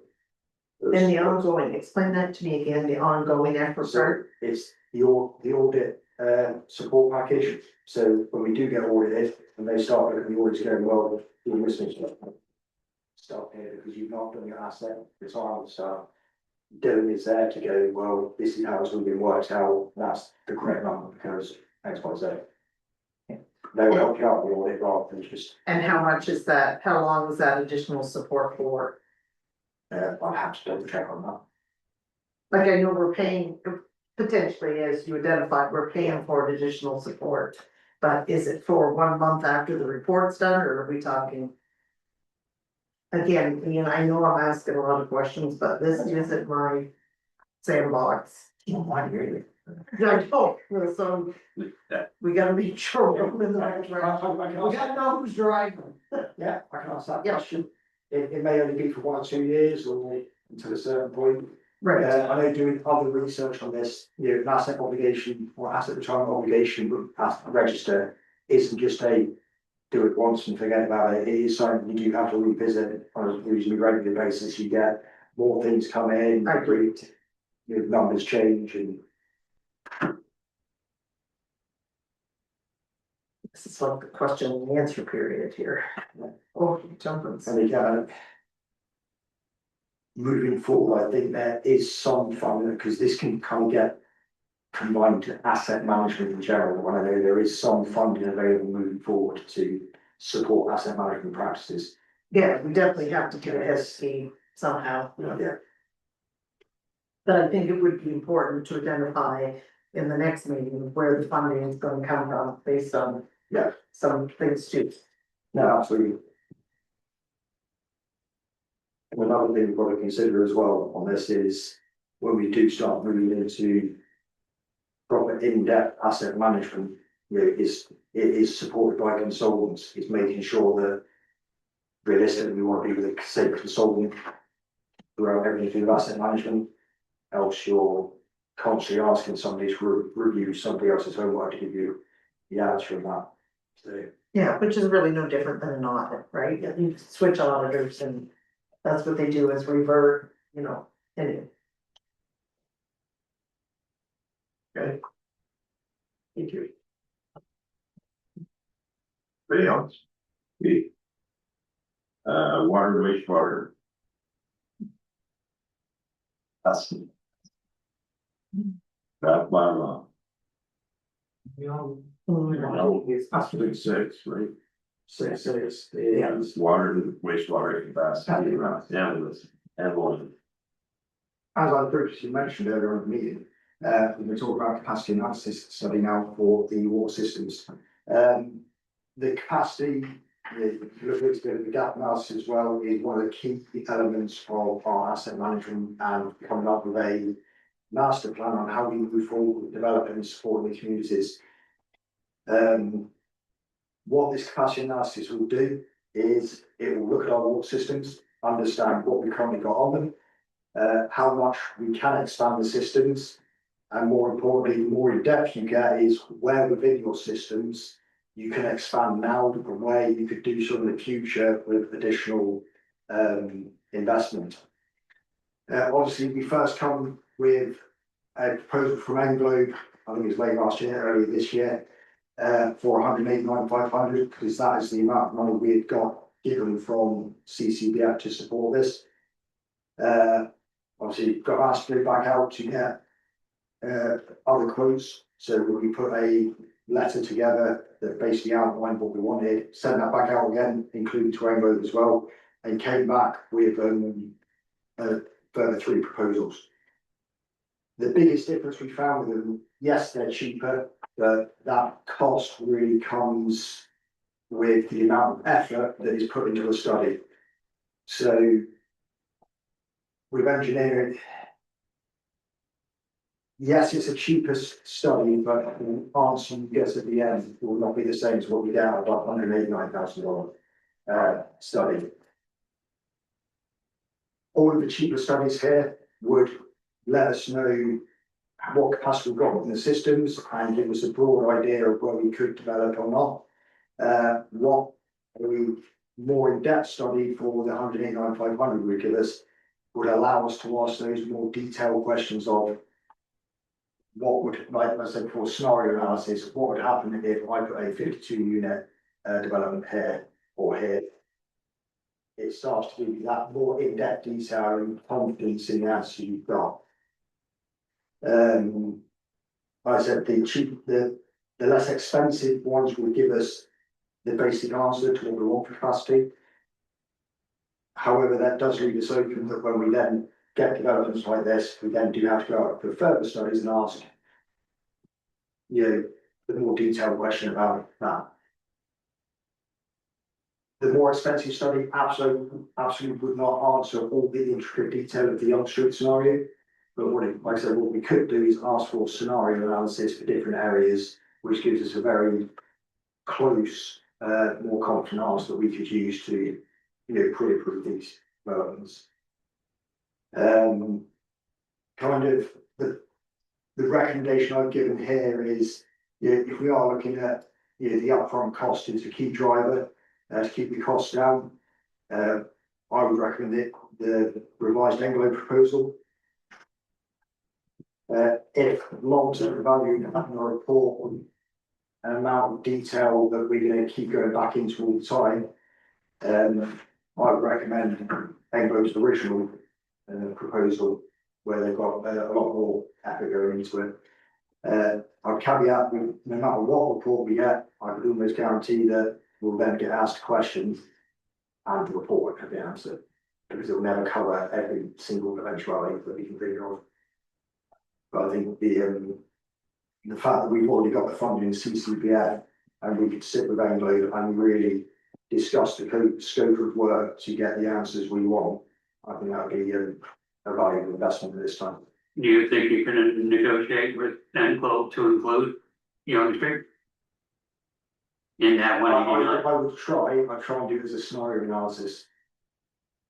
Is the way I would shape it. Yeah, but it's part of the overall assessment anyway. Yeah, so. And again, I can chat with them, you know, because they're already aware of the Young Street thing that they. Yes, I could definitely negotiate, say, can you just do a few extra lines on specifically Young Street as a case study of what we should be looking at, and we might get it within that. Possibly they turn that in for the same amount of money. Yeah. To get to go. Yeah. So, may I ask a few questions? Again, Go ahead. not my sandbox, so. I'm a little confused over, at the beginning of the background, the purpose of this study was to provide council and administration with a clear understanding of the current capacity of the municipal's water and wastewater infrastructure. Constraints and deficiency, and then it says, and feed directly into asset management and will support evidence-based decision making for future development. Yeah. So if that's the purpose of this, then why is it at the end, it says that we're not going to get it? Like, I'm, the 189, I understand from the CCBF, right, funding. That number was given to us by Anglo to have this study done. And then I believe council asked to put it out to tender to get other quotes. So what has changed in the proposal from the initial one from Anglo to drop it to less, $100,000 less? It's the amount of effort and analysis they put into the study. Cool. I understand that, but what has changed from our point of view? What has changed in the proposal that we're not getting what we need? What are they not giving us Thank in you. the second proposal that they're giving us in first? They're not gonna give us as detailed an answer in a lower cost version they would do in the higher cost version. And what is in that detailed analysis? That the other people didn't get an opportunity to bid on, is what I guess what I'm trying, are we comparing apples to apples or apples to oranges? It's, if I may, it's listed in the council's consideration for the criteria, right? So for one example, hydrant testing for the 189 is 2 per community, where the revised would be 1 per community. WSP is if required, targeted testing only for EVH kind of thing. So I mean, it's clear, but like to your point, is it enough to justify how much they took off, like, or Well, is this clear enough? well, it's not only that, but when I looked at the comparison of this chart versus Anglo original revised WSP EPH. Like, the questions aren't, they didn't answer the questions, and again, I don't know, so I just put some notes down and maybe I'm off my whatever. But it said future growth consideration, which is really key for us. Is this not, this is what we needed when we focused on the capacity analysis, that's what it is, right? But when you look at what they've, so future growth consideration, one says moderate. First one was moderate, then it was limited, and then it's moderate and moderate. So do we want moderate or do we want limited, and what are the differences in there? So in terms of moderate, limited, high and all that, it's in terms of the confidence we have in the answer they give us. Right, so by looking at this, I would go with somebody that's moderate and not limited for future growth consideration. Like, that's how I'm reading this, and it wasn't just that one, it was the treatment capacity I picked up on too. You know, it was, some of them were yes, some of them were screening, and some of them were limited. So why are they not all the same? Why is there such a difference if the proposal was the same for all of them? This is how the pros came out, they were given a letter that Right. said, we want basically the following questions. You know, it was, we want to understand the capacity of our water systems. Yep. How much we can develop in the future and where, you know, how is it, remember the exact word I put out there, but they all received the exact same that is the proposal they sent back. So they've all been asked the same question.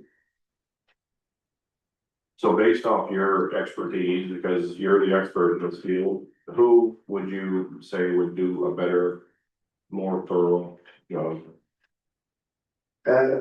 My experience, I've got experience with both Anglo and WSP, they're both very good companies. I think we'd get more value from Anglo because they already understand our systems. They've been involved with pretty much building most of what's in Hillsborough. It's just another system down in Alma, so there'll be some savings there on the effort that we then put in to answer the other questions. WSP, we're working with them on the PMHP, and we also had some dealings with them with a DTI project that's going on. I'll say that equally is good. What they don't have is that historic knowledge of our systems. So do you see a benefit in the $100,000 extra that they want for their premium assessment?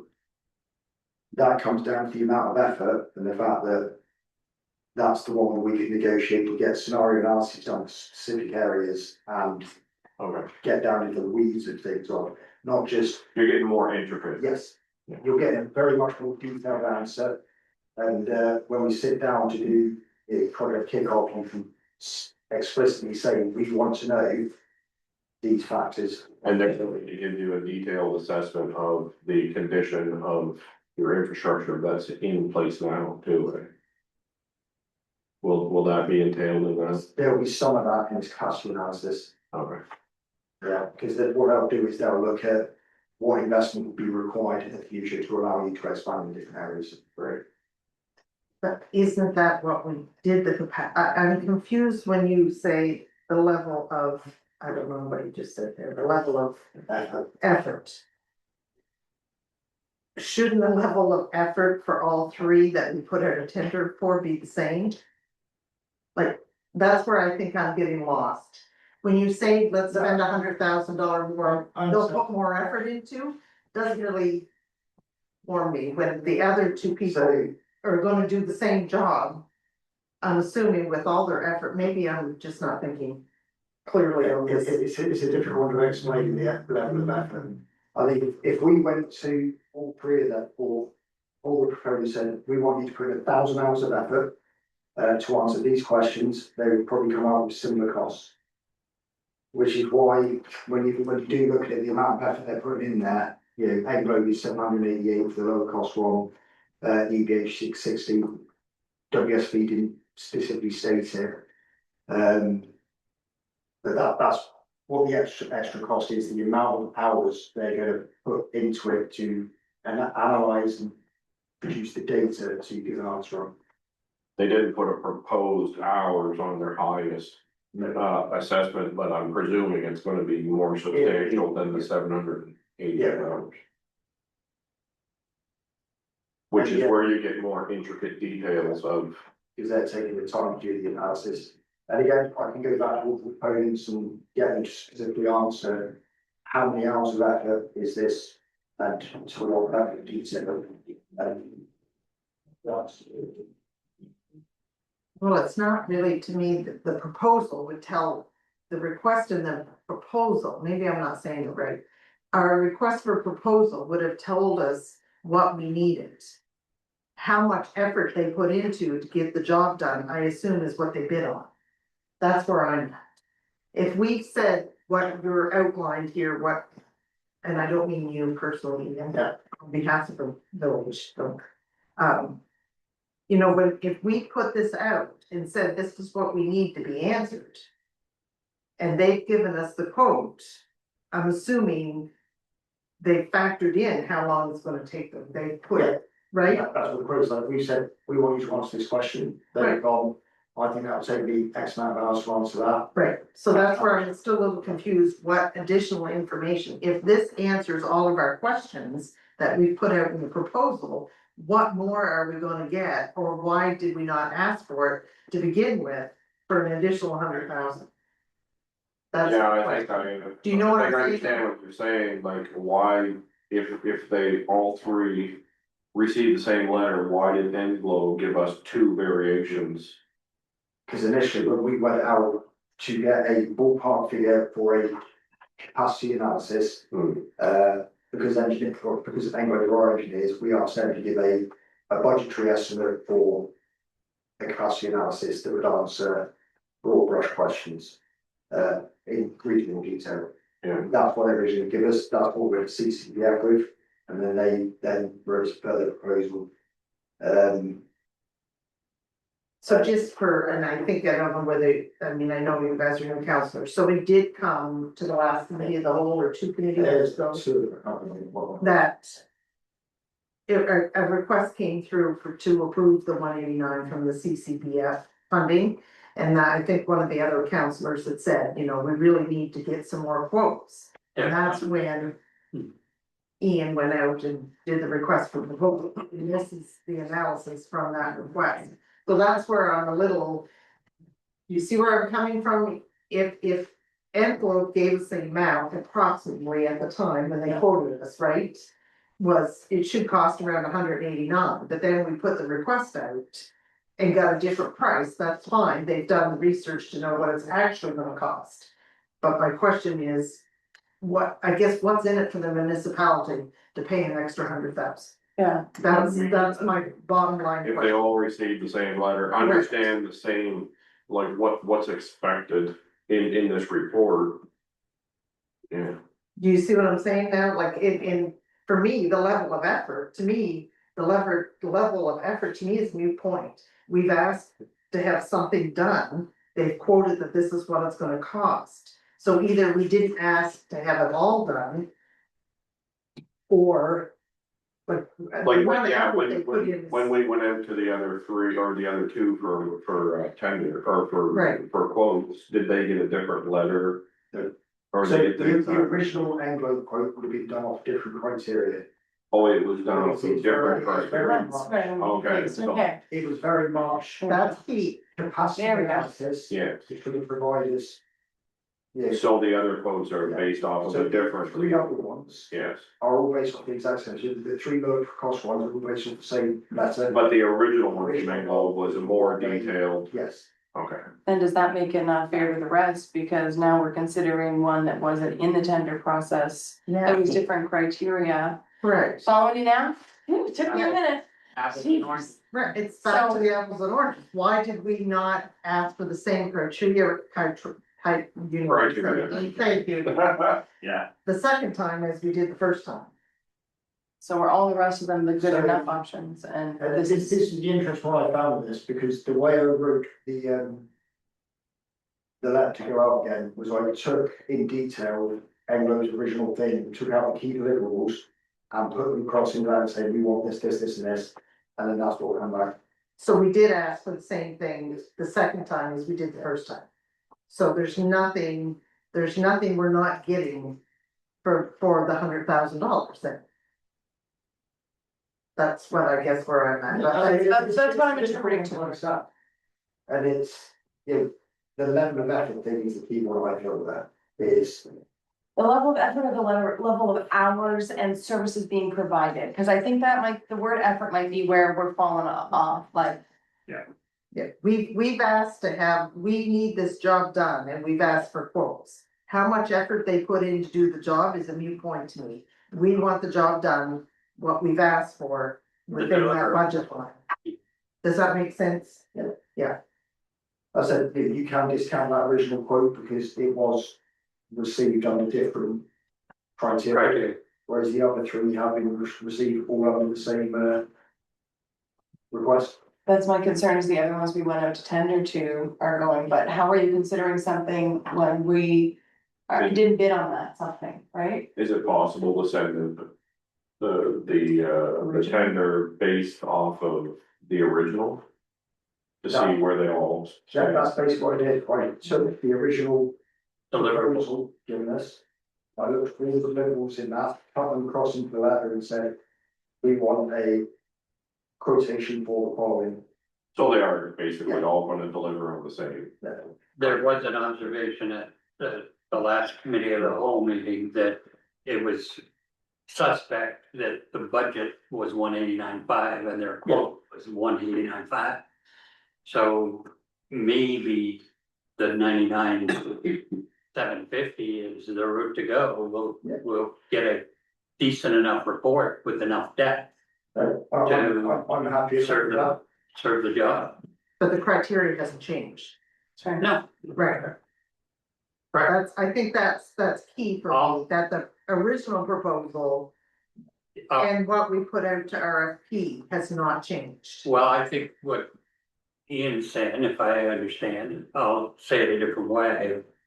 There's more rigor in the 189 than there is in the 99, but we should still get what we need to manage our risk at the board level. It looks though, to me, if I may, that one thing that is different is the level of clear measurement in that updated, less expensive quote. So I don't feel comfortable if I'm asking someone to do something with a not provided number of hours, if everyone needs to provide hours. So it seems to me like that 99 one has more clarity, if not as much, meat and potatoes, it does seem at least more upfront in what we're covering. Like when I look at hydrant testing. That's just an example. The first quote was 2 per community, one was 1 per community, and WSP was if required, and EBF is targeted testing. So. I guess hydrant testing wasn't part of the proposal, is how I'm reading this. And maybe I'm reading it wrong. That's where I don't know how they can all be so different, I guess, from the high, moderate. Or was it part of the proposal and they could only answer with what they could do? As part of our proposal, like, do they not supply that service at that capacity? Thus, they couldn't respond to your request. Does that make sense? Then. Yeah, I think we could talk about it. I'm just excited I finally followed where you were at. Source capacity, like how much we can Handle in the future, water system source capacity. Well, that's I think Ian was saying that's gonna give us That- what they need to move forward. The only way of the study is to understand what capacity we've got. yeah, it says, the purpose was that this was generated through the study will feed directly into asset management. And will support evidence-based decision-making regarding the development proposals, infrastructure, or service delivery, and long-term financial planning. That was the purpose of us putting this out to our. Do I guess, they contradict themselves here when you Yes. say foundation for future master plan, high? And then you go future growth consideration, moderate, limited, moderate. That's what I'm saying, that's one of the ones I highlighted there. Again, Throw something there, did you do that evaluation, Ian, or did they provide that in the table? as in that, You did that. I did that through basically going through. So what Ian has done is he's actually looked at the proposals and he's provided and his evaluation on the value that the municipality is going to get back from the service. So they didn't fill that table in, that's Ian's. Oh, based on what they sent you back. That's Yeah, right. so this is me doing analysis of things, sitting there, and you've ever done a thought analysis, you sit there with the keywords and you just. Pull it out from there. Okay. So that's not what they Yeah, sent us sorry. back with all these differences in. Got it. I'm just saying something. No, so sorry, that table, whenever I present tables like this, that is my analysis. Okay, we got there. Thank you.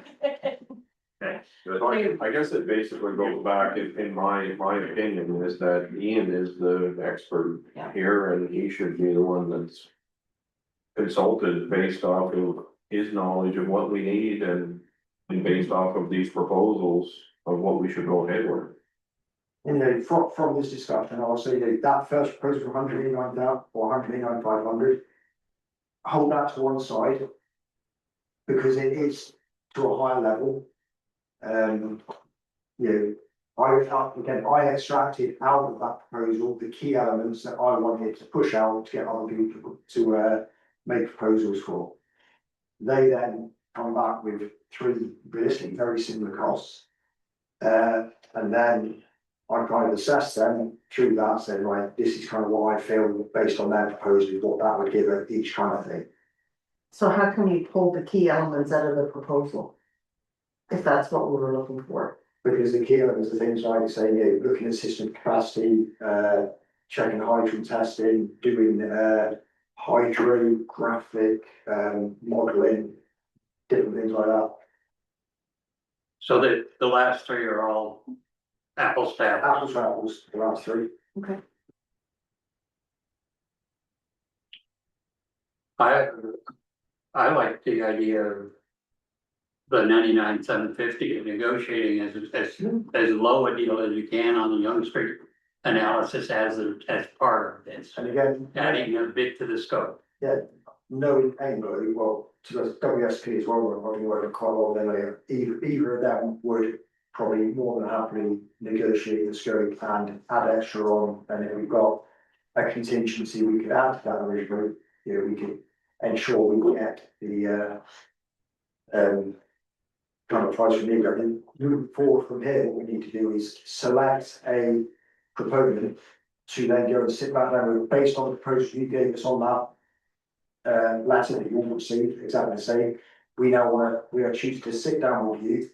We want to understand the questions we want answering. If we ask for these answers as well, how much more are you going to give us, or how much more will you charge for that? But what I don't think we're sensible doing is trying to go back to all three and say, what if we ask you to do this a bit more, this, we've got to kind of pick a proponent at this stage and then further negotiate and go from there. Well, I think for me, for me, when we go out to RFP, is we accept the bids that come in and we don't go back to negotiate. Like, you know, my husband bid on jobs, and if he didn't get the job, he didn't get the job. They didn't call and say, hey, we're gonna give you the job, but can we negotiate now a couple other things in there? That's where we're kind of defeating the purpose of A putting it tender out is for a tender. tender. A tender's tender. If we put it out for tender, this is what we want and what we need. And that's where, you know, when you identify that you pulled some things out, I'm not sure why. And I know you explained it, but I'm not sure why they were pulled out, if that's what our need was to begin with. That's how they came up with the 189 to begin with, so that's what should have went out for the proposal. But maybe that's how I'm thinking this process through. It's obviously the way I've extracted it as in the deliverables and the way they've interpreted it when they. Right, which doesn't make it, So they perceived it on a different level, Yes, right, which they whereas the original one for 189, because we were playing over quite a lot and discussed these things. it was more in They detail. maybe interpreted some of the discussions we've had going, they need this information, that information, therefore, to give them what they need, it's that.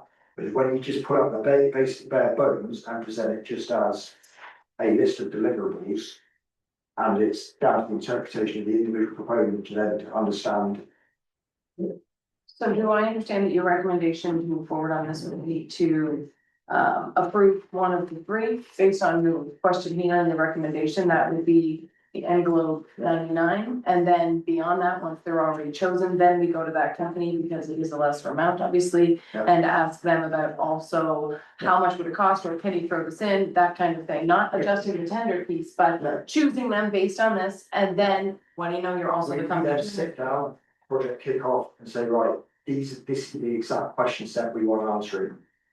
Yeah, then we discuss that in the budget, then look at what answer they're gonna give us, we can then say, right, question 7, 8, 9 hasn't been answered with what you're giving us, what is that now, then we add that to the project, what's it gonna cost? Because that additional study has to happen regardless, so. I'm gonna stop talking. Or should we put it back into tender with the original? With the original in-depth understanding of the project? With all three. I don't think there's any value in that, because I said the RFP I put out, I sat there with the original proposal and pulled out all the key deliverables in simple terms, and this is the way it's interpreted. So we should get the same Yeah. analysis from any of the three companies. So if I pulled that original one out now and then redid another proposal. You're gonna get the same. It's not going to come back exactly the same, or you might get, you know, one at 150, one at 120, one at 100. So I kind of am getting what Loretta's talking Yeah. about. When they sent it out again, why did they drop $90,000? Yeah. As I said, I think that's. I was very surprised. Yes. They started coming back. Our discussions, well, it now, Yeah, it's irrelevant. It's apples to apples, is basically what we're saying. Yeah. And we're standing, using envelopes revised, we're standing on the shoulders of it, and we'll understanding is what it is. all three villages' water system, at least fundamentally. Yeah. So they have an edge over the other guys. Because they should be able to go deeper and wider with the. They 99 already cent. possess all of our as-built drawings, they've got access to all of our SCADA stuff, and they actually wrote all three of the villages' previous asset management plans, which gives them, again, a lot of information about what you can use. which they will go back on and as part of their deliverable for this. Yeah. They'll go back on that history that they know. Yes, Yeah, and I said. that makes sense to me. And I said, with asset management, as we get bigger and bigger, there's very much value in this, you know, civil provincial procurement, I think it's in our municipal procurement as well, that in terms of having to go out to get other quotes, there is sometimes more value staying with the same company to ensure you get that historical value that you already established, rather than starting from square one with every single study you do. Agreed, but we also have a financial responsibility to the municipality. Yeah. And we very easily could have paid $189,000 to get the $99,000 value. That's the decision we could have made 2 months ago. Yeah. If we hadn't got some additional quotes. So we have two responsibilities, one to see, get the job done, and two, we are fiscally responsible to make sure we're looking after the finance end of it as well. In fairness to Englobe, though, I think that they saw the 189 being a much bigger scope. Well, you say that, but we put the same scope out to tender I and got it's in that, so. You know, we can't say that because, I got it. well, okay, as long as we all get it. Okay, There's no decisions being made today, anyway, after all that discussion. No, but we have a better understanding of what Correct. we're talking about Right. and what's required and what's being offered. Right, so I guess, is there any takeaway for administration before we come to the July meeting? What is it we need to proceed in July? So you're saying that this here doesn't include Young Street? No. Even though it's a capacity analysis, Yeah, it's not It's a specific. generic capacity analysis that will tell us, so, you know, I don't know the exact word I put forward, is they need to give us an understanding of where within the villages we've got the opportunity to expand and where we need investment to expand. So we could get the Young Street answer. Exactly, so that's again where we say we pick a proposal, we go back to them and say, right, we want. well, it gives us specific enough answers. information. Yeah. Will it give us enough information to make a rational decision on Young Street? In terms of capacity, as in volume of water, Yes. yes. In terms of, is it gonna impact other uses in that area with 52 units being put on in terms of pressure and all that? That's a bit more of a detailed question. But Englobe being the revised quote, they are the cheapest. Yeah. Next being 104, 105,000, next being 110,000. If we asked to add the Young Street, we could probably fit that in there for between those three. Yes. Okay. I believe we could. So the takeaway is to Even speak with to the- Englobe and ask them what the fee would be for Englobe and the time frame, right? Yeah. We need that information. And two, ASAP. right, and Yeah. well, we need it by the next meeting to make the decision, right? Yeah. And then the next one is to make sure Plan 360, which you already Yeah. is, it can So do just just. firstly, to go back to Anglo and say the timeline for this project, or you're Yeah. talking just in more specific detail, Young For Street. this project and adding Young Street so that we can move ahead with the contractor. Yeah. But Young Street is more of a priority at this point. Yeah. Yeah. So what's the time frame? If they can add it, what's the cost? Yeah. And what's the time frame? Yeah, Yeah, and it that- sounds like that's- she's saying it'll come back under. Give capacity to be done. Yeah, well, within that, Exactly. you know, because they don't. Again, they're gonna do- So they're gonna be an additional, anyway. That's to what that, I'm you thinking. know, But don't each individual, we can just say start elsewhere and get. Yep. Enough of a. Yep. Draft report back to that. Yep. And can that go under the CCDF? Well, we still got up on 99,000 CCD. Right, but there's Sorry. still gotta be an interest in from the developer as well, as what we talked about earlier, so. Okay, That was his son that was here earlier. by Yes. the way. I Yeah. didn't know if you knew that. Yeah. I did. Okay, Yep, what is that? Thank you. on for a good discussion. Yes, it was. Well, it's good to understand. Yeah. Yeah. Because we heard the findings. Right. You're up again, You know, we'll take my boots off, so count. 617, That's it, right, yeah, in a common theme tonight. Okay, so asset management, to give a brief overview of this, asset management now is becoming one of the central things to pretty much everything we do. It is inextricably linked to getting any funding off of the province, the federal government and everything, to the point now that a lot of the CRF, what's that one that we do with Sonic Smoke on, got a truck on? CC restaurant down there. Oh, so Caps and Renewal Fund. Right. It's a Caps and Renewal Fund. So one of the criteria for that is that you must have an asset management policy. And I'm currently doing the course through the AIM network that's looking at this, and they said as we move forward into the future, the province and the federal government are going to expect more and more detail on the way we manage assets, and their funding is going to be kind of linked to what we have in that. What it is, the way it sits now is they will not give us money to fix stuff that we've let fall into decay and broken. However, when we apply for something, if it's to do with increasing our capacity, and we can show we've got an asset management plan that we've thought about how we can afford this for the next 20, 30, 40 years, the more detail we've got there, the more likely we are to get the funding through those periods. The first step of this is an asset management policy, which draft was attached to this CRF. The policy is pretty much the outline of the way we're going to approach asset management. Within that policy, it's got the roles and responsibilities for council administration, all the way down to the guy on the ground that's operating vehicles and looking after buildings.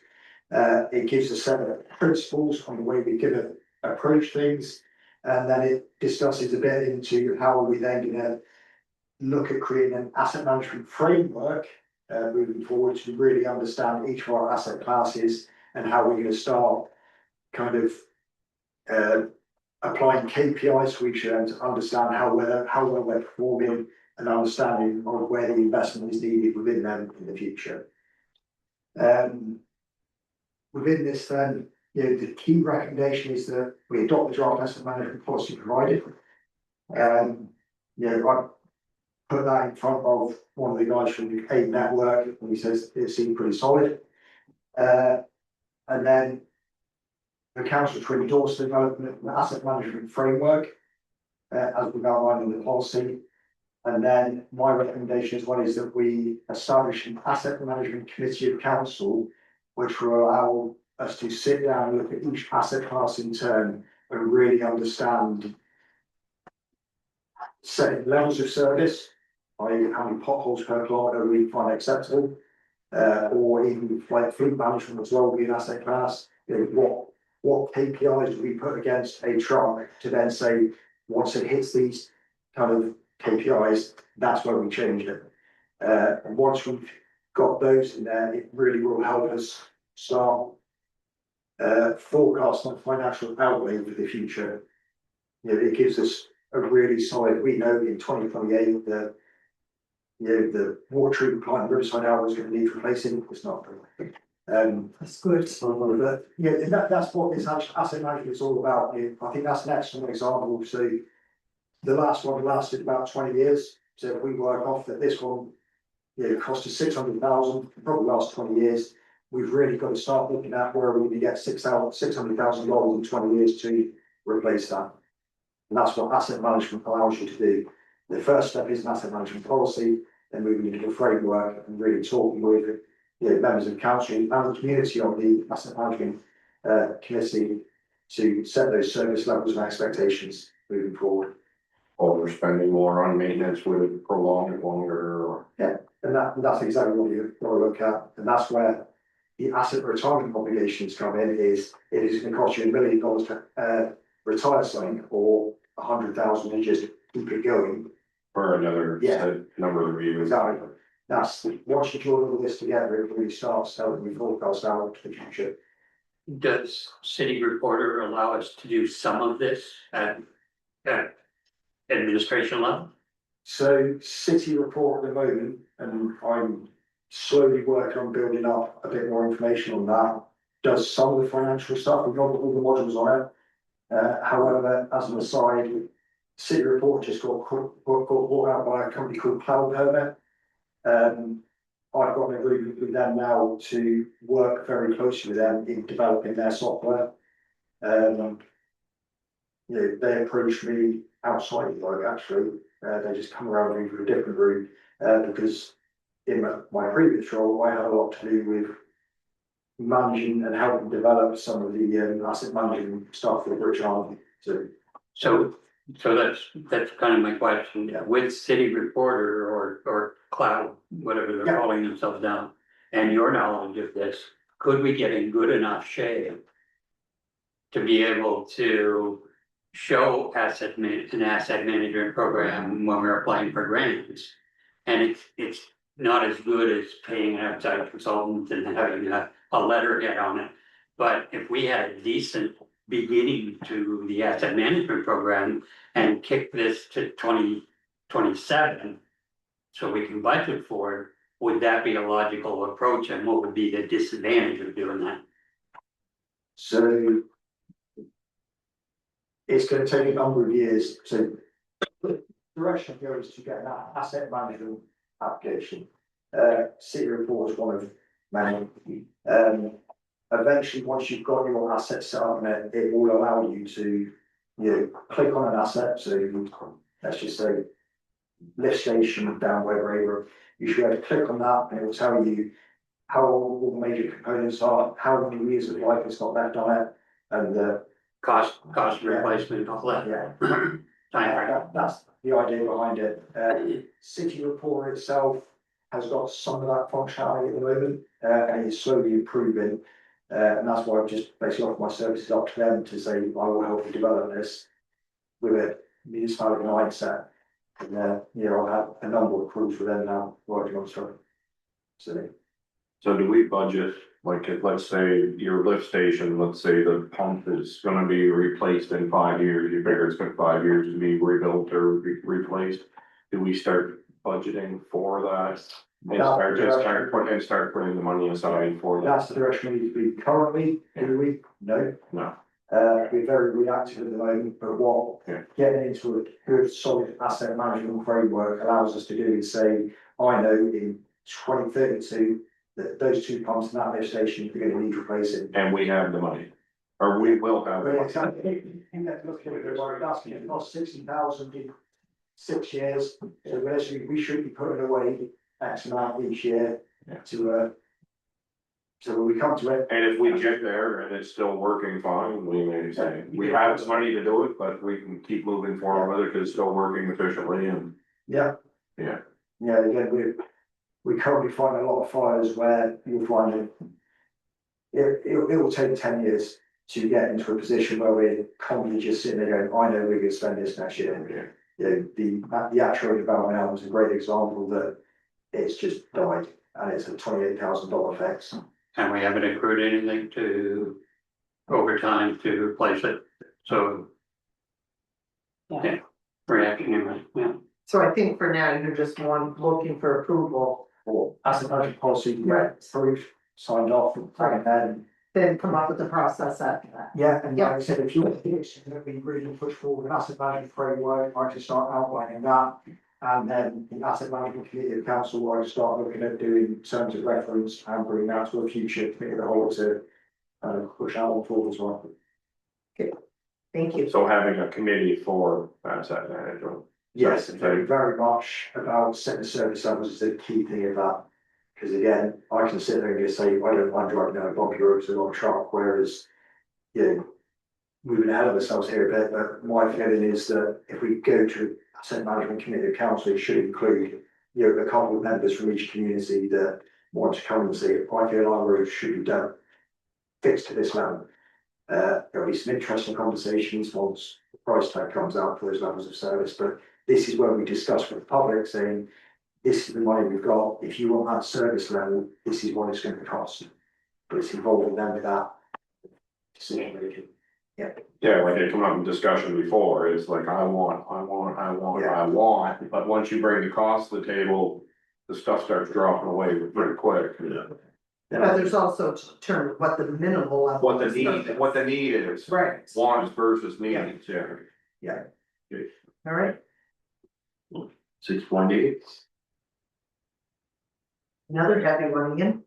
water and It's wastewater. not heavy at all, this one. You'll be tired tonight. Well, what I'm gonna say about this one, so obviously, since amalgamation, they've discussed having a combined bylaw is absolutely something we need to do. It's working off of different bylaws for different villages that have all got different standards and costs, and it's we need to, again, when you look at the age of some of them, I think Hillsborough's bylaw is not quite as old as me, but getting there. It should have been updated a long time ago. So what we've done is, you know, we went to Anglo and we said, there's our three bylaws, we want to combine them. However, these are some of the key challenges we've had over the last 3 or 4 years when it comes to providing services. Is it a service of property, isn't it? They've looked out for the wider province as well as what other municipalities do, and they've kind of put a bylaw together, which as administration, we've been taking a look at. But it's at the point now where we want to kind of share with the council for you guys to read, review and discuss. This absolutely is not the bylaw that's going to go forward, it might be, but this is now the opportunity for council to discuss and say, this is missing, or I don't quite agree with that, what's kind of, you know, whether or not it's this form we do it in, or if you want to have, you know, a public consultation, it's entirely up to the council, you know, where you want to move with this from here. So I was part of the committee for this prior to or during amalgamation, but one of the things that highlighted it here for me was the water and sewer rates are invoiced quarterly. But you're switching them all, the suggestion is to switch them all to the end of the quarter. On here, which currently. We do two communities at the beginning of the quarter, so why would we not switch that one community to the beginning rather than switch two to the end? That's exactly the kind of comment we need. Right, that makes. Yeah. You're welcome. No, that makes more sense to me.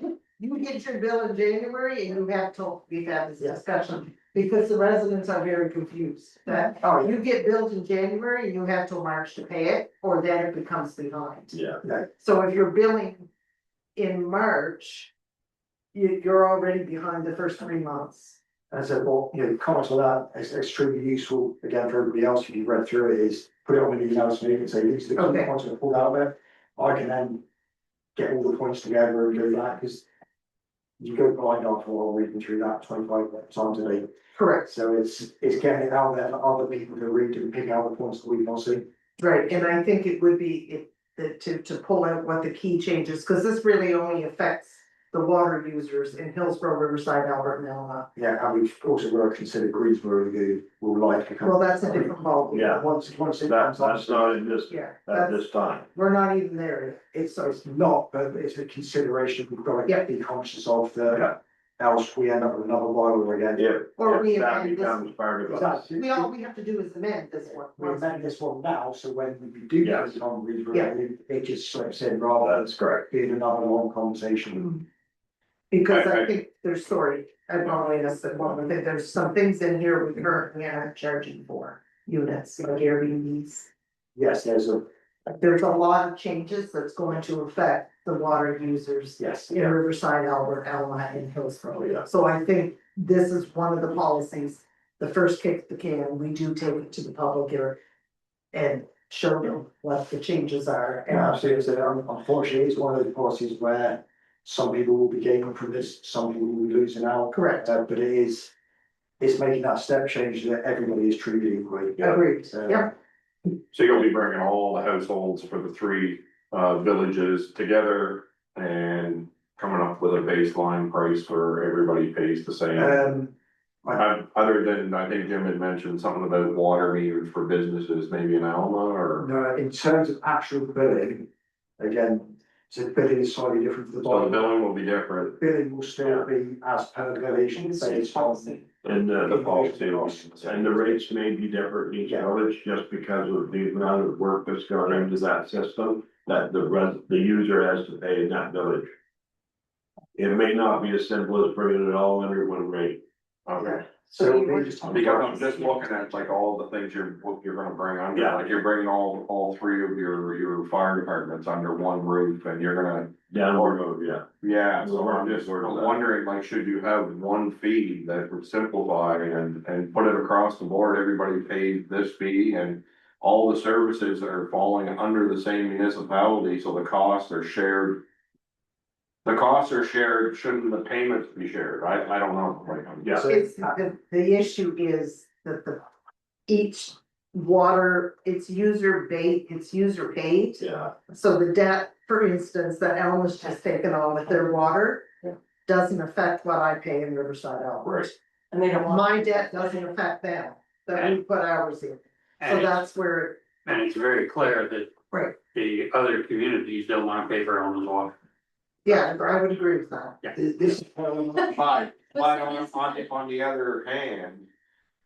You know, we're expecting the LSDs to pay for the rink and the arena and the swimming pool. but that's a different thing. Yeah, it's. That's a different Just that, It is, but it isn't, it's user based, right, so. But that's not what we're tackling with this policy at all, this is more. No, I know, policy. it's water. This is Yeah, This is, we're combining the bylaw, so each village is run under the same criteria. Right. We're not combining utility. So, Hillsborough will run under this bylaw, but it's its own entity, same with Riverside Elm, same with Alma. Combining the three utilities together. Yes, there could be benefits and, negatives to doing that. yeah, That's a different discussion. I think we get tremendous pushback. Community. I would agree, I mean, if I'm going to start paying, not me personally, but my No, I get it. residents in Riverside Albert are gonna start paying $100 more a quarter. Yeah. Because Elma did a $9 million project. That's where, Yeah. so that's why it's kept separate, but to answer your question there, Darren, it was. When we get into the budget portion, you'll see that the budget for the water and sewer is blend, it's shared a third, a third, and a third. yeah, It's where, even though Hillsborough has more water users, Riverside and Alma still pay a third of the cost. so they pay more. We pay a little bit more, but in hopes that when we have a water issue, like we did last summer, they spent a month in Riverside Elm. Mhm. Should they have? No, but they did. So we hope that in the long run, it'll equal itself out. So my take on it is, if you had all of the users between all three villages, wouldn't that lower your costs, not raise it? I'm not sure at this point whether it'd be good analysis, good question, but I'm not sure given the debt that. I'm not sure. cause all three Might be. former villages have That that. might be a good question to add to But we're gonna- Edwin's And I don't know, questions you want answered. I think that's also a question for the clerk, is I don't know if you can put them all together. I was always told they had to be separate, Right. if it's user based. Makes sense. That would be a question for ELG to see, I Yeah, know when we submit our budget, we do them separate, but when we submit our budget to the province. Once it's approved by council, it's one budget, Right. but internally we have them separate because. Yeah. I mean, Hillsborough has their system. I'm just thinking duplication of services costs more money. Yeah, I'm not disagreeing. I don't know the answer to that question. no, And Jim was saying it's debt, so we wanna get out of debt, right? You wanna pay down yeah, that. but you've got a project in Alma that whatever the cost is. It's spread out over a certain amount of years, so that. So that the users they gotta afford it, so they can pay for it. So that's a consideration that ND Power doesn't have. That's a different story. Okay, Yeah. I'm just feeling bad for you, because I hear you, we just need a policy, we need that governing piece, we need the framework, so. Different discussion, so I'm just, yeah. This is about how we run them, as such as in day to day, what you pay for, what you don't pay for. Right, like the hookup in Riverside should be the same cost as a hookup in Alma and those things. Yeah. Like, not one with $50 and one pays $300. That's why we probably said quite a lot of details on what is a service. Yeah, those are the things that really challenge us. So we'll go through, I'll make my own, Yeah. I'll send you mine. Yeah, that's great, if everybody else has got comments, Yeah. and then I said, if you want to Bring take it it back, back. I'll like it. Yeah, bring it back to the next committee, the whole maybe, and get another, if Yeah. can, Yeah. with the proposed changes, and then decide from there. Yep, perfect. Alrighty. Good, Department reports, legislative services. Well, I'm not gonna speak much about it, but I did provide your legislative services reports in your council package. If you have any questions in regards to our report, I would gladly answer them for you. Just some of the highlights are there.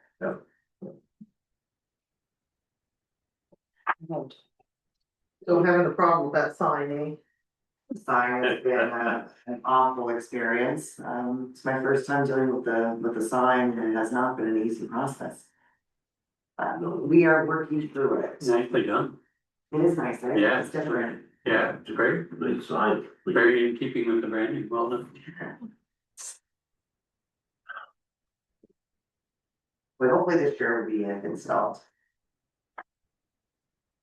Okay, any questions on this? We only got 37 more pages to go.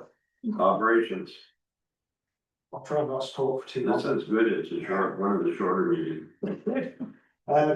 Talking of signs, we'll also, hopefully we'll see the job on the sign outside now, I'll put it on, so people no longer be able to say they don't know where we are. So Yeah. that's good to see that on there, flagpoles will be going up over the next few weeks, hopefully. That's when the flags there. I'm not gonna add much on to what I've already presented in the report, I have got a number of things that have come up over the last few days since we've submitted. We had some complaints about the brush gun, at the back of White Rock there.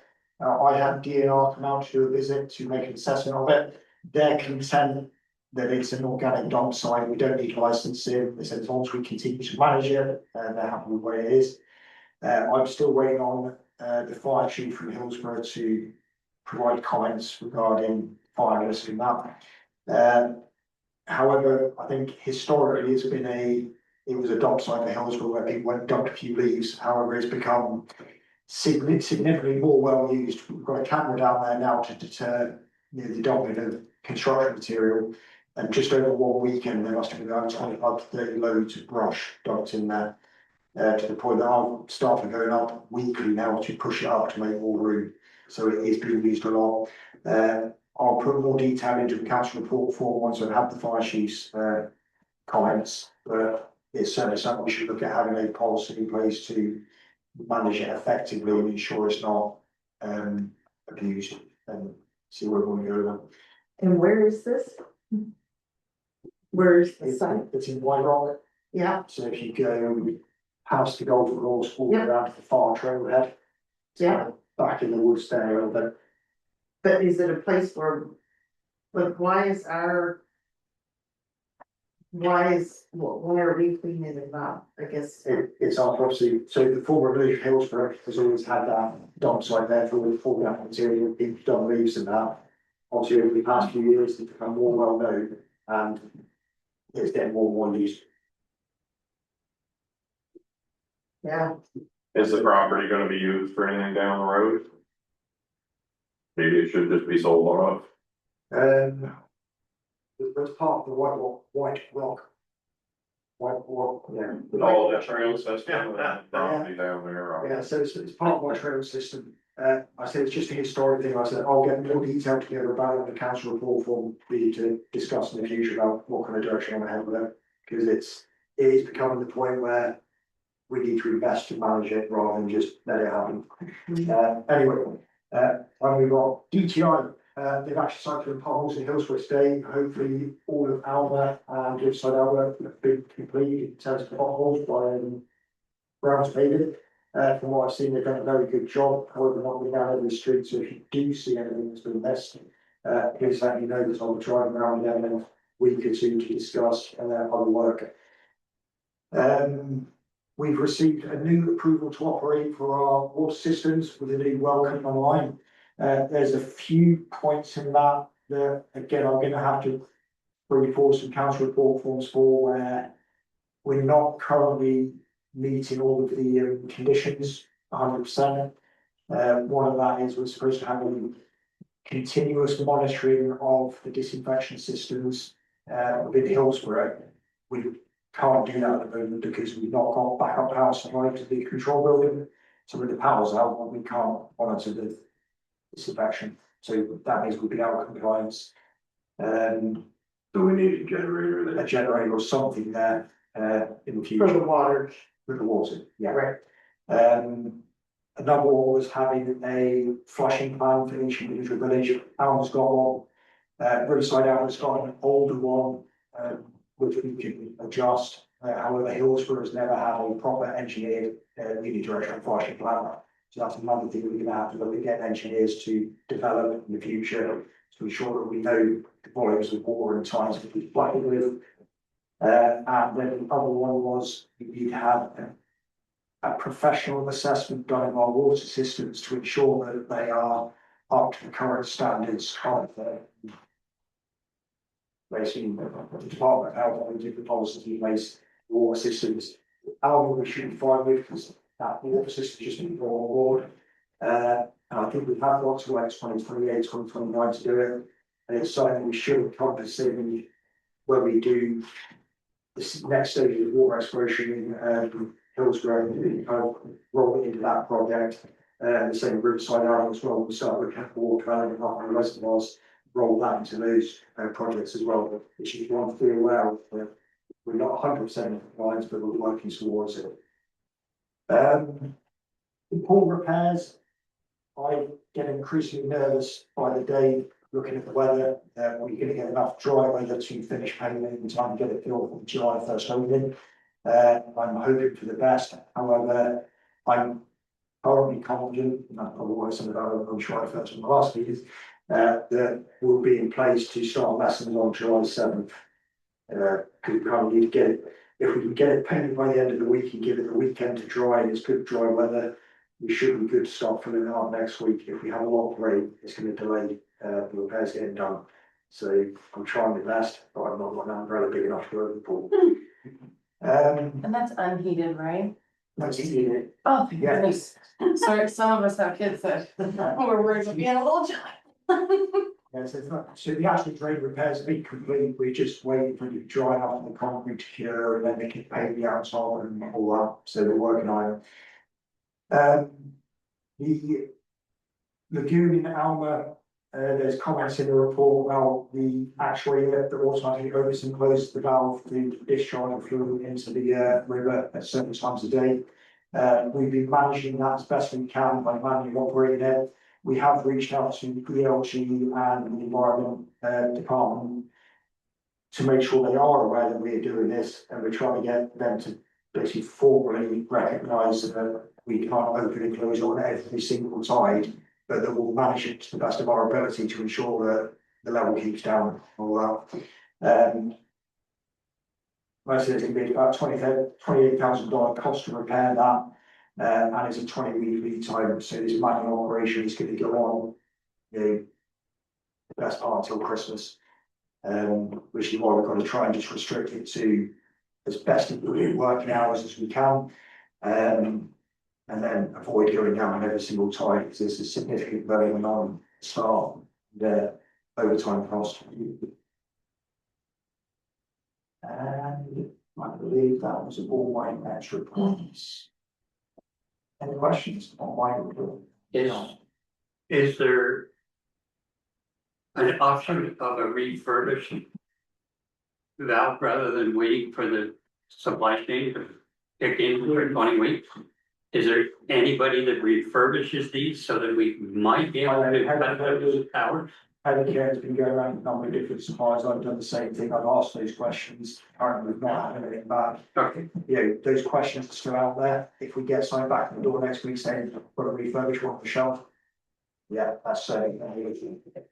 Unfortunately, these valves are quite a specialist. It's not the kind of thing that sits on the shelf. yeah, people don't carry inventory of those kinds of things. Was there any consideration for an Alma ribbon cutting ceremony to acknowledge the people who made the difference in getting the Alma water plant up and running? And we're gonna have like a ribbon cutting ceremony. Yeah. Has the Fed said anything yet? Because normally they don't wait to do anything until they. I'd have to look at the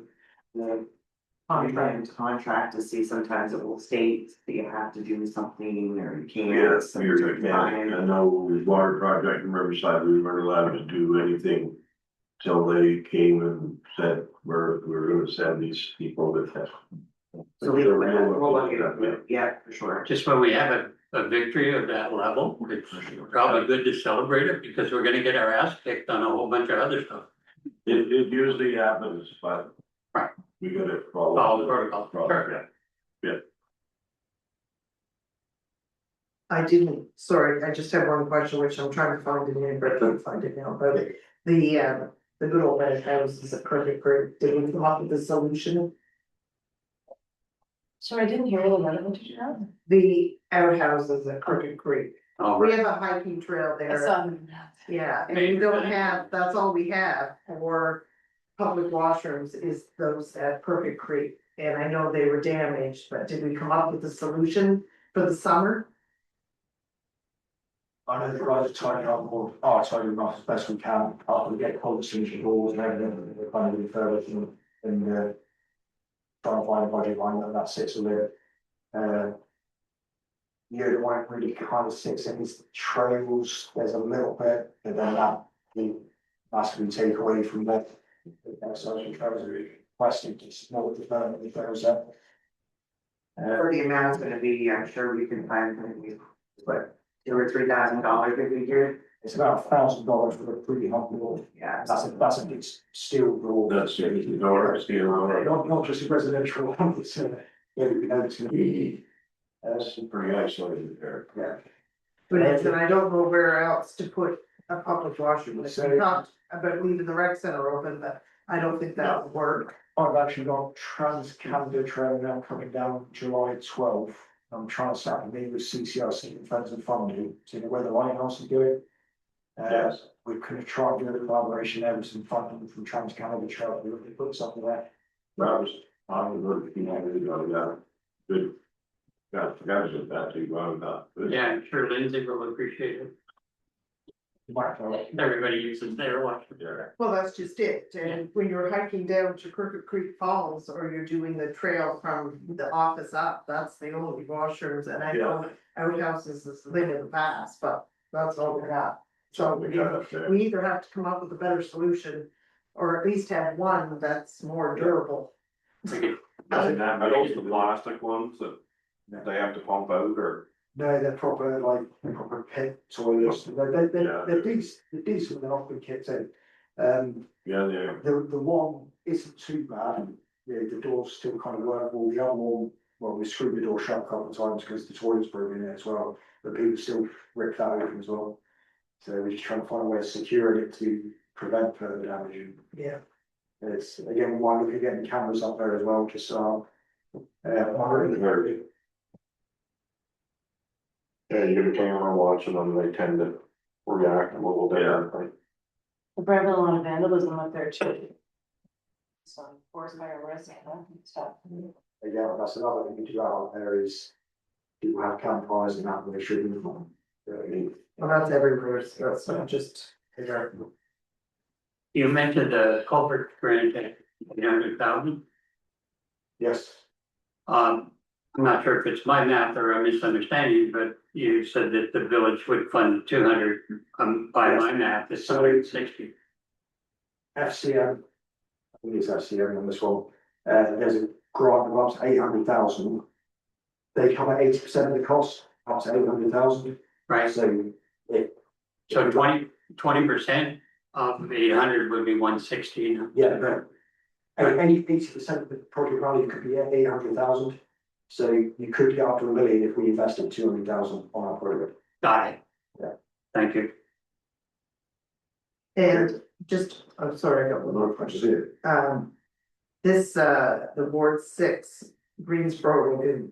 Yes. So I think there's a lot of confusion over this lagoon. It's not ours. This isn't our public meeting. This is a public meeting being. Who's hosting it? Right. Right. Yeah. So we're just going to learn. We're turning up, because we're a stakeholder and they represent what. Yes. What they know, okay, No, we do not own this review yet. correct. I was surprised that we were sending out the invitations to it. And I know, the previous CAO did send out information and we advertised it. Yeah, we've kind of partnered with, ELG to. Yeah, okay, Certainly, because we've been funding our, one of the key stakeholders. Yep. So, thank you, that was it. Yes. You said confirmation from GTI on pothole repairs in certain areas. Where are the other areas at? yeah, just waiting for confirmation from they doing the Hillsborough. Right. So I didn't hear word 5 and 6, that's all, maybe I just misheard, like, are they doing that in those areas as well? It's, the comment that I put on my report was the fact that DTI contracted to do the potholes within Hillsborough. It wasn't related to outside of the villages. So I'm not aware of their schedule outside of the villages. I can try, we can try and get some more information if you like about that. Oh, But that's what oh, my residents are gonna need some information Yeah. on that, yeah. So that might be where it's worth us trying to get a meeting with DTI, going to the new council, and really go into the. I would agree to that, Maybe reach out to, basic persons. yeah, I'll leave that up. Yeah. Yeah, that's sometimes what we do is have a meeting with UTI, so everybody has, and where we have a new council, would be good. But like Riverside Albert pays DTI to plow their streets, Right. whereas they automatically plow yours. We have to pay for this. Some people like that, not all the residents feel that, but yeah. That. Yeah, Yeah. We also pay DTI to do the patching. We all have the same issue. Percent can be on, yeah. Okay. Well, they, That was but a they separate thing receive a of- larger portion of our tax base in the LSDs, right, for that work. well, that. Little small number, that's a very good question to bring to the table there. Yeah. When DTI is. But the John, right, yeah. Well, I had one of my customers slash people that live in my area reach out about. They couldn't see the stop signs. Yeah, So I just called Robert, 'cause I know Robert, and Yeah. he said it's scheduled within the next month or Yeah. two, so I just relayed that message back to her. yeah, so sometimes DTI, when we sit down with them, they'll tell us, this is what they have on the go and these are the time frames. Yeah. Great, that's what I'm. Yeah. Yeah. Great, yeah. Thank you. Just wanna make sure it wasn't my listening ears. Okay, We're getting. we're good, I'm done. we're done. Good job, Neil, thank you. Thank you, Ian. Thank you very much, Jessica. All right, so I'm just gonna give a very high level view here. I'm just gonna ask you sort of questions, I'm not sure. But we're kind of on track for all of the general operating and the utilities. It does look, when you do a quick look, that Hillsborough Utility is deficit, but again, that's because of the timing of the billing. But things are kind of hitting where they should be. Yeah, I won't get into the details, but if you have any questions, just feel free to ask. Well, you know, I always have a question about finance. Yeah. So the chart, this question was asked of me and I couldn't answer it. We seem to have a confusion over the 60 to 90. I think we talked about this when I had a customer Yeah. who said, how can I be 90 days over and I just got a bill? Yeah. So I'm hoping this new system that we put in answers all of our questions. So this chart here, the that has the 60 to 90 for April, May. Can you explain what those columns are? Because it's 91. So how I'm reading this is 91 plus in Riverside, Albert, there was 19,283 outstanding. And in May, we only had 18,067 outstanding. But in arrears, we had 39, which don't total those two columns. No, so these aren't addition. So the arrears is just an amount of the customers who have been disconnected or sent to collections.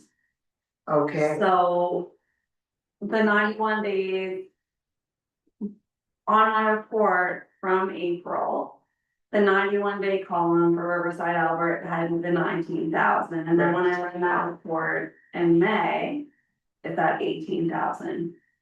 So yeah, it's not adding, the thirds on their own. thank you for that explanation, because I couldn't answer the question, I'm like, well, that doesn't really make sense, and then when I went down to general, I'm like, well, we got 36,000 over 91 days, and we only got 56 in arrears, so this will, and I'll go back and tie this into that policy, because to make sure, that's what I think's, obviously, we have some non-payers. Yeah, so, What happens when we disconnect someone? so in some of these cases, in Riverside, Albert, there's some people that have their own wells, I believe, so they're shut off, but they don't care because they're getting their own water. Got it. They're also being charged interest, so that can add up really quickly. Some of these people are actually being charged more interest than, the water charges.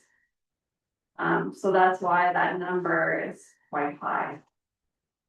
And when they sell, we get our money back. Yeah. Basically, because it remains upstairs. If and when they So sell. there's like a legal lien Automatically. automatically that this village can put on. Yeah, okay. Yeah. Anything else for Chris? Yeah, I just, sorry, one more under the finance, under the Riverside Albert, I think it's water, under the water utility spreadsheet, under the water supply other, there was and a very minimal charge there for a dehumidifier for the Riverside office. Yeah. Was that, we don't lease the office out, so I'm not sure why we're purchasing something out of water for. Yeah. It was a rental, I meant to look at that, you know, it was from United Rentals, we rented a dehumidifier. Yes, there was an issue with the system, our guys still really trouble us to take samples. There was an issue where a pipe burst due to the frost, and then we worked with, Forest Hill to resolve that issue. Okay.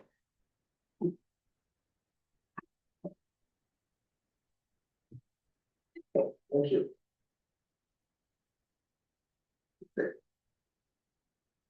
Ready?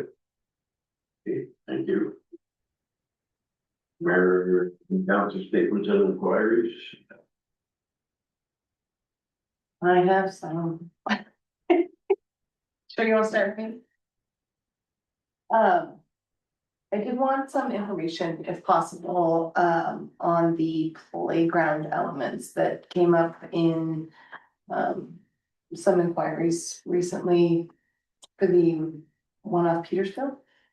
And where that, where the approvals are, if that was reallocated to something else, or what the conditions are on that. Yeah, so no, right, as of right now, nothing's changed, it was being allocated to the like Birch Community Playground, I think that happened in 2023. Right. So that's been in place, and I know that the former treasurer had reached out to the gas tax community building fund folks to see, well, eventually this is gonna expire, right?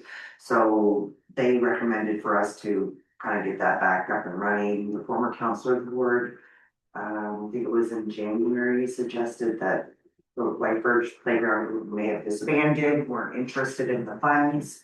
So then she was to get back to council on future projects. I think there was some talk about dry hydrants, but as of right now, I spoke to Luke Terrio last week, and who confirmed that that money is still allocated for the playground. It's $15,000. So I don't know if one of you lovely folks have a contact at that playground. I was gonna ask who owns the land? It's must be the play, it's a community playground that was put in place prior to amalgamation, so I'm I don't know if it was the builder that initiated I think I something. know who it is. I'm gonna reach out to them and see who actually has title to it. And see if they would actually hand that title over to the municipality, if that's okay with you guys, and then we could actually spend the money on it and. Well, we can spend the money on it now, whether we own it or not, but we. But it would be nice to know, because you need insurance, or do you need insurance on the playground, or? no? I don't know what they have there. Who's in charge of it is the thing, like that whole community that is. Oh, yes, all right. It's fine now who owns the land, and Yeah. we have, and do we have, That's Do the we- insurance piece, I'm wondering if it might be one of the local nonprofits that were involved. I don't know. But the, There's a lot but the village already has an insurance policy, and I go on. If we took responsibility, but along with that, who's gonna maintain it? So then there's that cost too, right? yeah, well, I think there would be people that would Yeah. be willing to go in and mow and, Yeah. you know, but But who's I, maintaining it now? That, well, I think from what I read in the report from, Heather, was that people amongst the area were just kind of committing their time to go in and clean up. Volunteer? We went to the grand opening, Fundy Albert, that was when we first amalgamated, and we did a barbecue up there. Yeah, and I think it would be nice, like, maybe, like, if there's 15,000, maybe do the grounds up a bit, put a fence around Yeah, it, there would you be know, a- like, like. Great idea. Put some picnic tables, so people go in and sit down, and That's what maybe it's we for. could host a barbecue once in a while, a just to, gazebo or something. just to get people, involved and. Yep. So my Great point is, idea. can we Good idea, look at yeah. that, get information, so that like Darren says, at least we know the options? Yes, no, And for you'll sure. make a call on that, so. Yeah, I think Jim Martin donated the land or gave the land, so I'm sure his daughter would know who's in charge of it. I know there's a Facebook group and it's a Oh. private group. I'll just reach out to her. Yeah. Anyway, but yeah, so that right out of right now, that money is allocated for the playground, nothing has changed. My only concern is that I know with the playground, they probably don't have any money to go out and buy the equipment. So, there would be a motion if there's something in line that they'd like to buy, that the village would pay for it. And then get the reimbursement back on behalf of them, I guess. And a motion of council, I think it's like that, but. Okay, I love what you're saying, it's my favorite program, we just Well, have. it's a shame to let money go back. Right. Right. Sure. Yeah. People go a long way for this time, I'm out there, I'll tell you. And a fence may be a great idea. I like just a Yeah. place to Yeah, get people chipper again, right? Or maybe they're not complaining so much because they. Yeah. Is there a path forward for the Alma Recreation Center to be part of the village instead of the crazy ownership structure that's in place? They weren't interested in that back in 2021, but. You wanna start Well, that conversation? they're I think playing, that's, not doing very well, so Maybe the attitude's changed on that, but I think. want me to poke the bear? I'm sorry, do I say point of order here? We need to go back to Rebecca's statement. She's doing her statement. Go ahead, sorry. Yeah, I don't know if I used the right. word. No, you did good. It's easy to get by this straight. So yeah, that was all I wondered with the playground stuff, thank you, Darren. And please keep us up to date on whatever you find out too. I've had inquiries from people, throughout, Fundy Albert about our involvement in pride elements. So a lot of pride festivals going on in the summer. I know that we don't have our own pride parade in any of our villages or areas, but I would like to put the idea out there to have a banner or a logo vehicle or throw out participation for any interested members of council and maybe invite members of the community to participate in one of the neighboring pride parades. So I know Greater Moncton has a very large one, St. John has a very large one. A lot of provincial and municipalities are getting a presence in those. So I think it would help us appear more welcome if we had a person or a vehicle or a banner, one of those if we don't have our own. To throw that out there. It's all gonna be. I'm not interested, you know, and I'll be honest, I'm a Christian, I don't fall into that, I'm not gonna. That's fine. And, you know, I'm nothing against what you're saying, I would be the same if they wanted to do a Muslim parade or a Christian parade, I would just say, you know, I'm not gonna get involved, I'm just gonna sit back and not partake, because I think that creates a lot of. Well, I know people in Sunday Albert, and I'm not taking away from anybody, because I have a lot of people that support me, that are of all different, you know, they're gay, they're a Muslim, they're Christians, I stay neutral. So I probably wouldn't, be involved in that. I mean, I think, I don't know what your ask is, Rebecca. I mean, I think as a counselor, you can propose. I don't know what your plan is, but I think it's your opportunity to propose something to council. Okay. As what you'd like to see. That's my opinion. I'd like to propose an official presence, representing Fundy Albert in one or both of neighboring areas pride parades. Whether that looks like a banner or a vehicle with a logo, and also invite the public to join us. So does she do, I'm asking, And because she probably doesn't know what she has to do. So if She has to do it for council report form. well, she's pretty much said she wants to say no, but, if she wants to have. To go on behalf of Fundy Albert and represent Fundy Albert, council will have to. Approve that. Right. If Counselor Davis just wants to go and be Counselor or Rebecca Davis, then she can, you could do as you wish, of course, but representing Fundy Albert, you would have to get the buy-in from. Yeah. From the village, so I guess my recommendation would be to bring something to the next council meeting for the regular meeting. And what do you mean by something? Well, what, an actual motion. Okay. Like propose something. Yeah. And then council can give their blessing or. Okay. Thank you. That's all from me. Okay. Now, Eric, you were talking about Alma's recreation. Yeah, it just doesn't fit with our new amalgamated Fundy Albert Village. Having independent ownership of Alma's Recreation Center just doesn't add up to me. That's the rate, right, you're talking about? Yeah, the whole, the little, warming station and everything, where they go in to put their skates on and. So if there's like a little recreation hut as well as the rink. That's not part of us. No. No, it's independently owned and it was, there's a trust. That owns the land, that somebody who passed away gave it. A conditional that it is independent of the village, right? And I'm just wondering if we could. Sit down with them and would maybe. Give them advantages of being part of Fundy Albert. Instead of this lone thing out here that. I think they're part of the recreation committee too. Yeah. Really? So we can. I know Shauna called me this morning with a list of events she wanted council to approve, and I said, I think you need to call. Kim, I don't think that's a council approval. Canada Day stuff, Yeah. we've already approved that, I'm waiting for a poster. So I don't know what. And that's why the recreation committee should be active, because it should be clear that. You know, Hillsborough knows what Elm doing, and Riverside knows what Hillsborough and Elm was doing for Canada Day. It shouldn't come as a surprise, and I think that's where it fell through the cracks a little bit.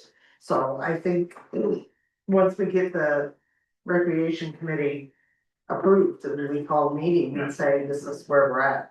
Well, for example, when we did the markets on Canada Day, they used to get 30, 40 tables sold.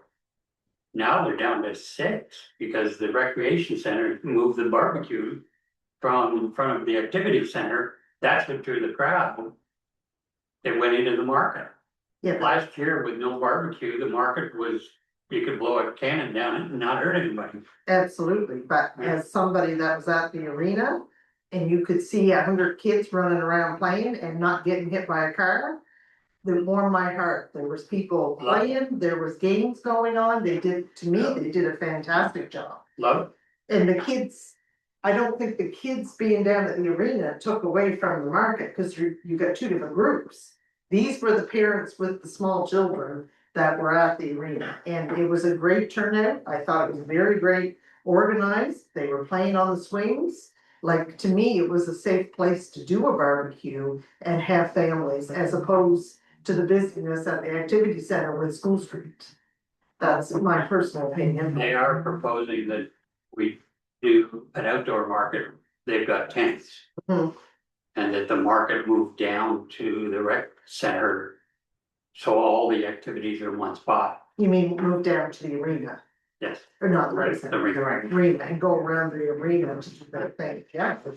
I don't think it's hit or miss, you gotta try things to see what works. Of course, And kids playing up around the busyness of the activity center on Canada Day is not, you know, are you trying to sell for the tables or are you trying to draw in families?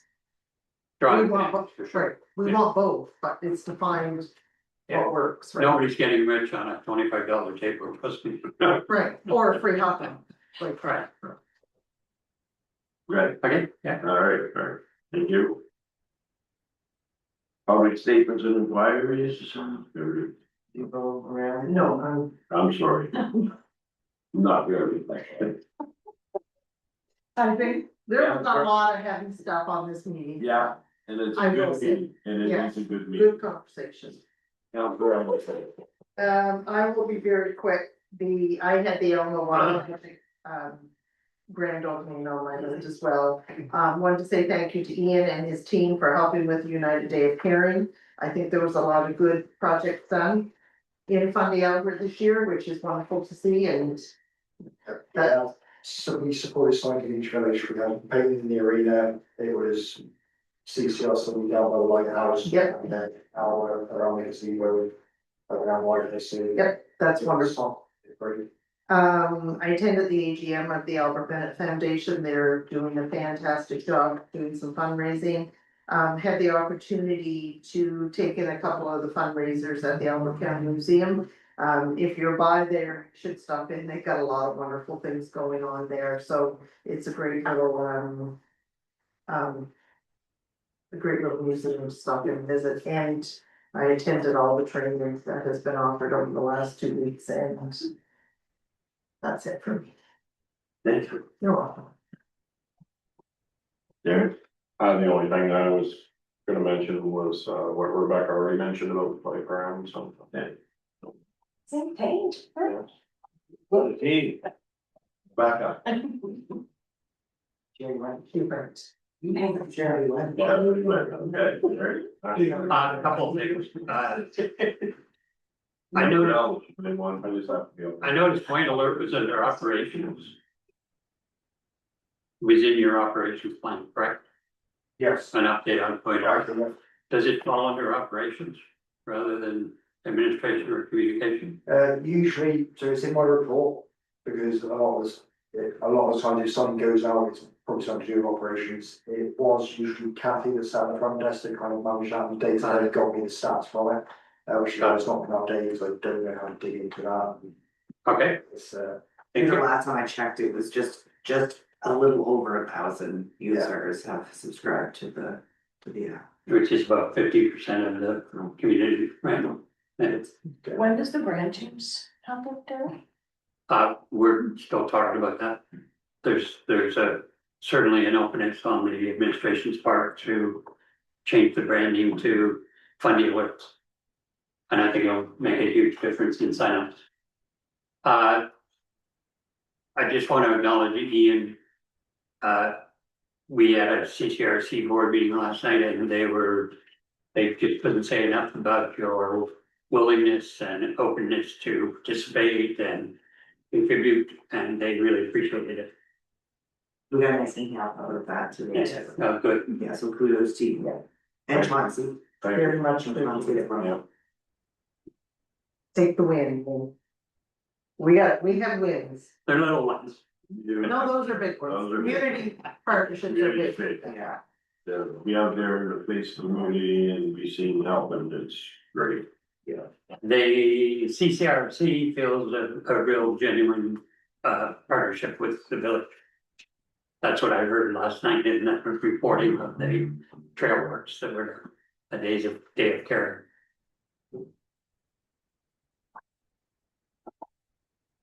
Me. I had an email from a resident talking about the amount of farm equipment that's on the roads in Fundy Albert. And what can we do can we do anything on our Facebook page to promote that? Please slow down, please be cautious, Be patient. be patient with these people that are trying to make a living.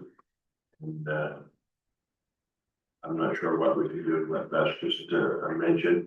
I believe some of the promotion should come from DTI because, they do maintain the numbered highways, but maybe there's something we can do. In the last few weeks, I've been at 11 different events and I don't need to go through them all. Some of you were with me. You were certainly for a couple of days and, we did training in St. John, for council. There was approximately 500 people there. And, got to shake hands with some new people and to get to chat with, people I've known for a long time. So thank the council for participating and it was, a good opportunity for us to get together a little bit and have a good time. That's it. So, with that, we need a motion to move into a closed session. So motion. So motion, second by Charles. All in favor? All right. Motion carried.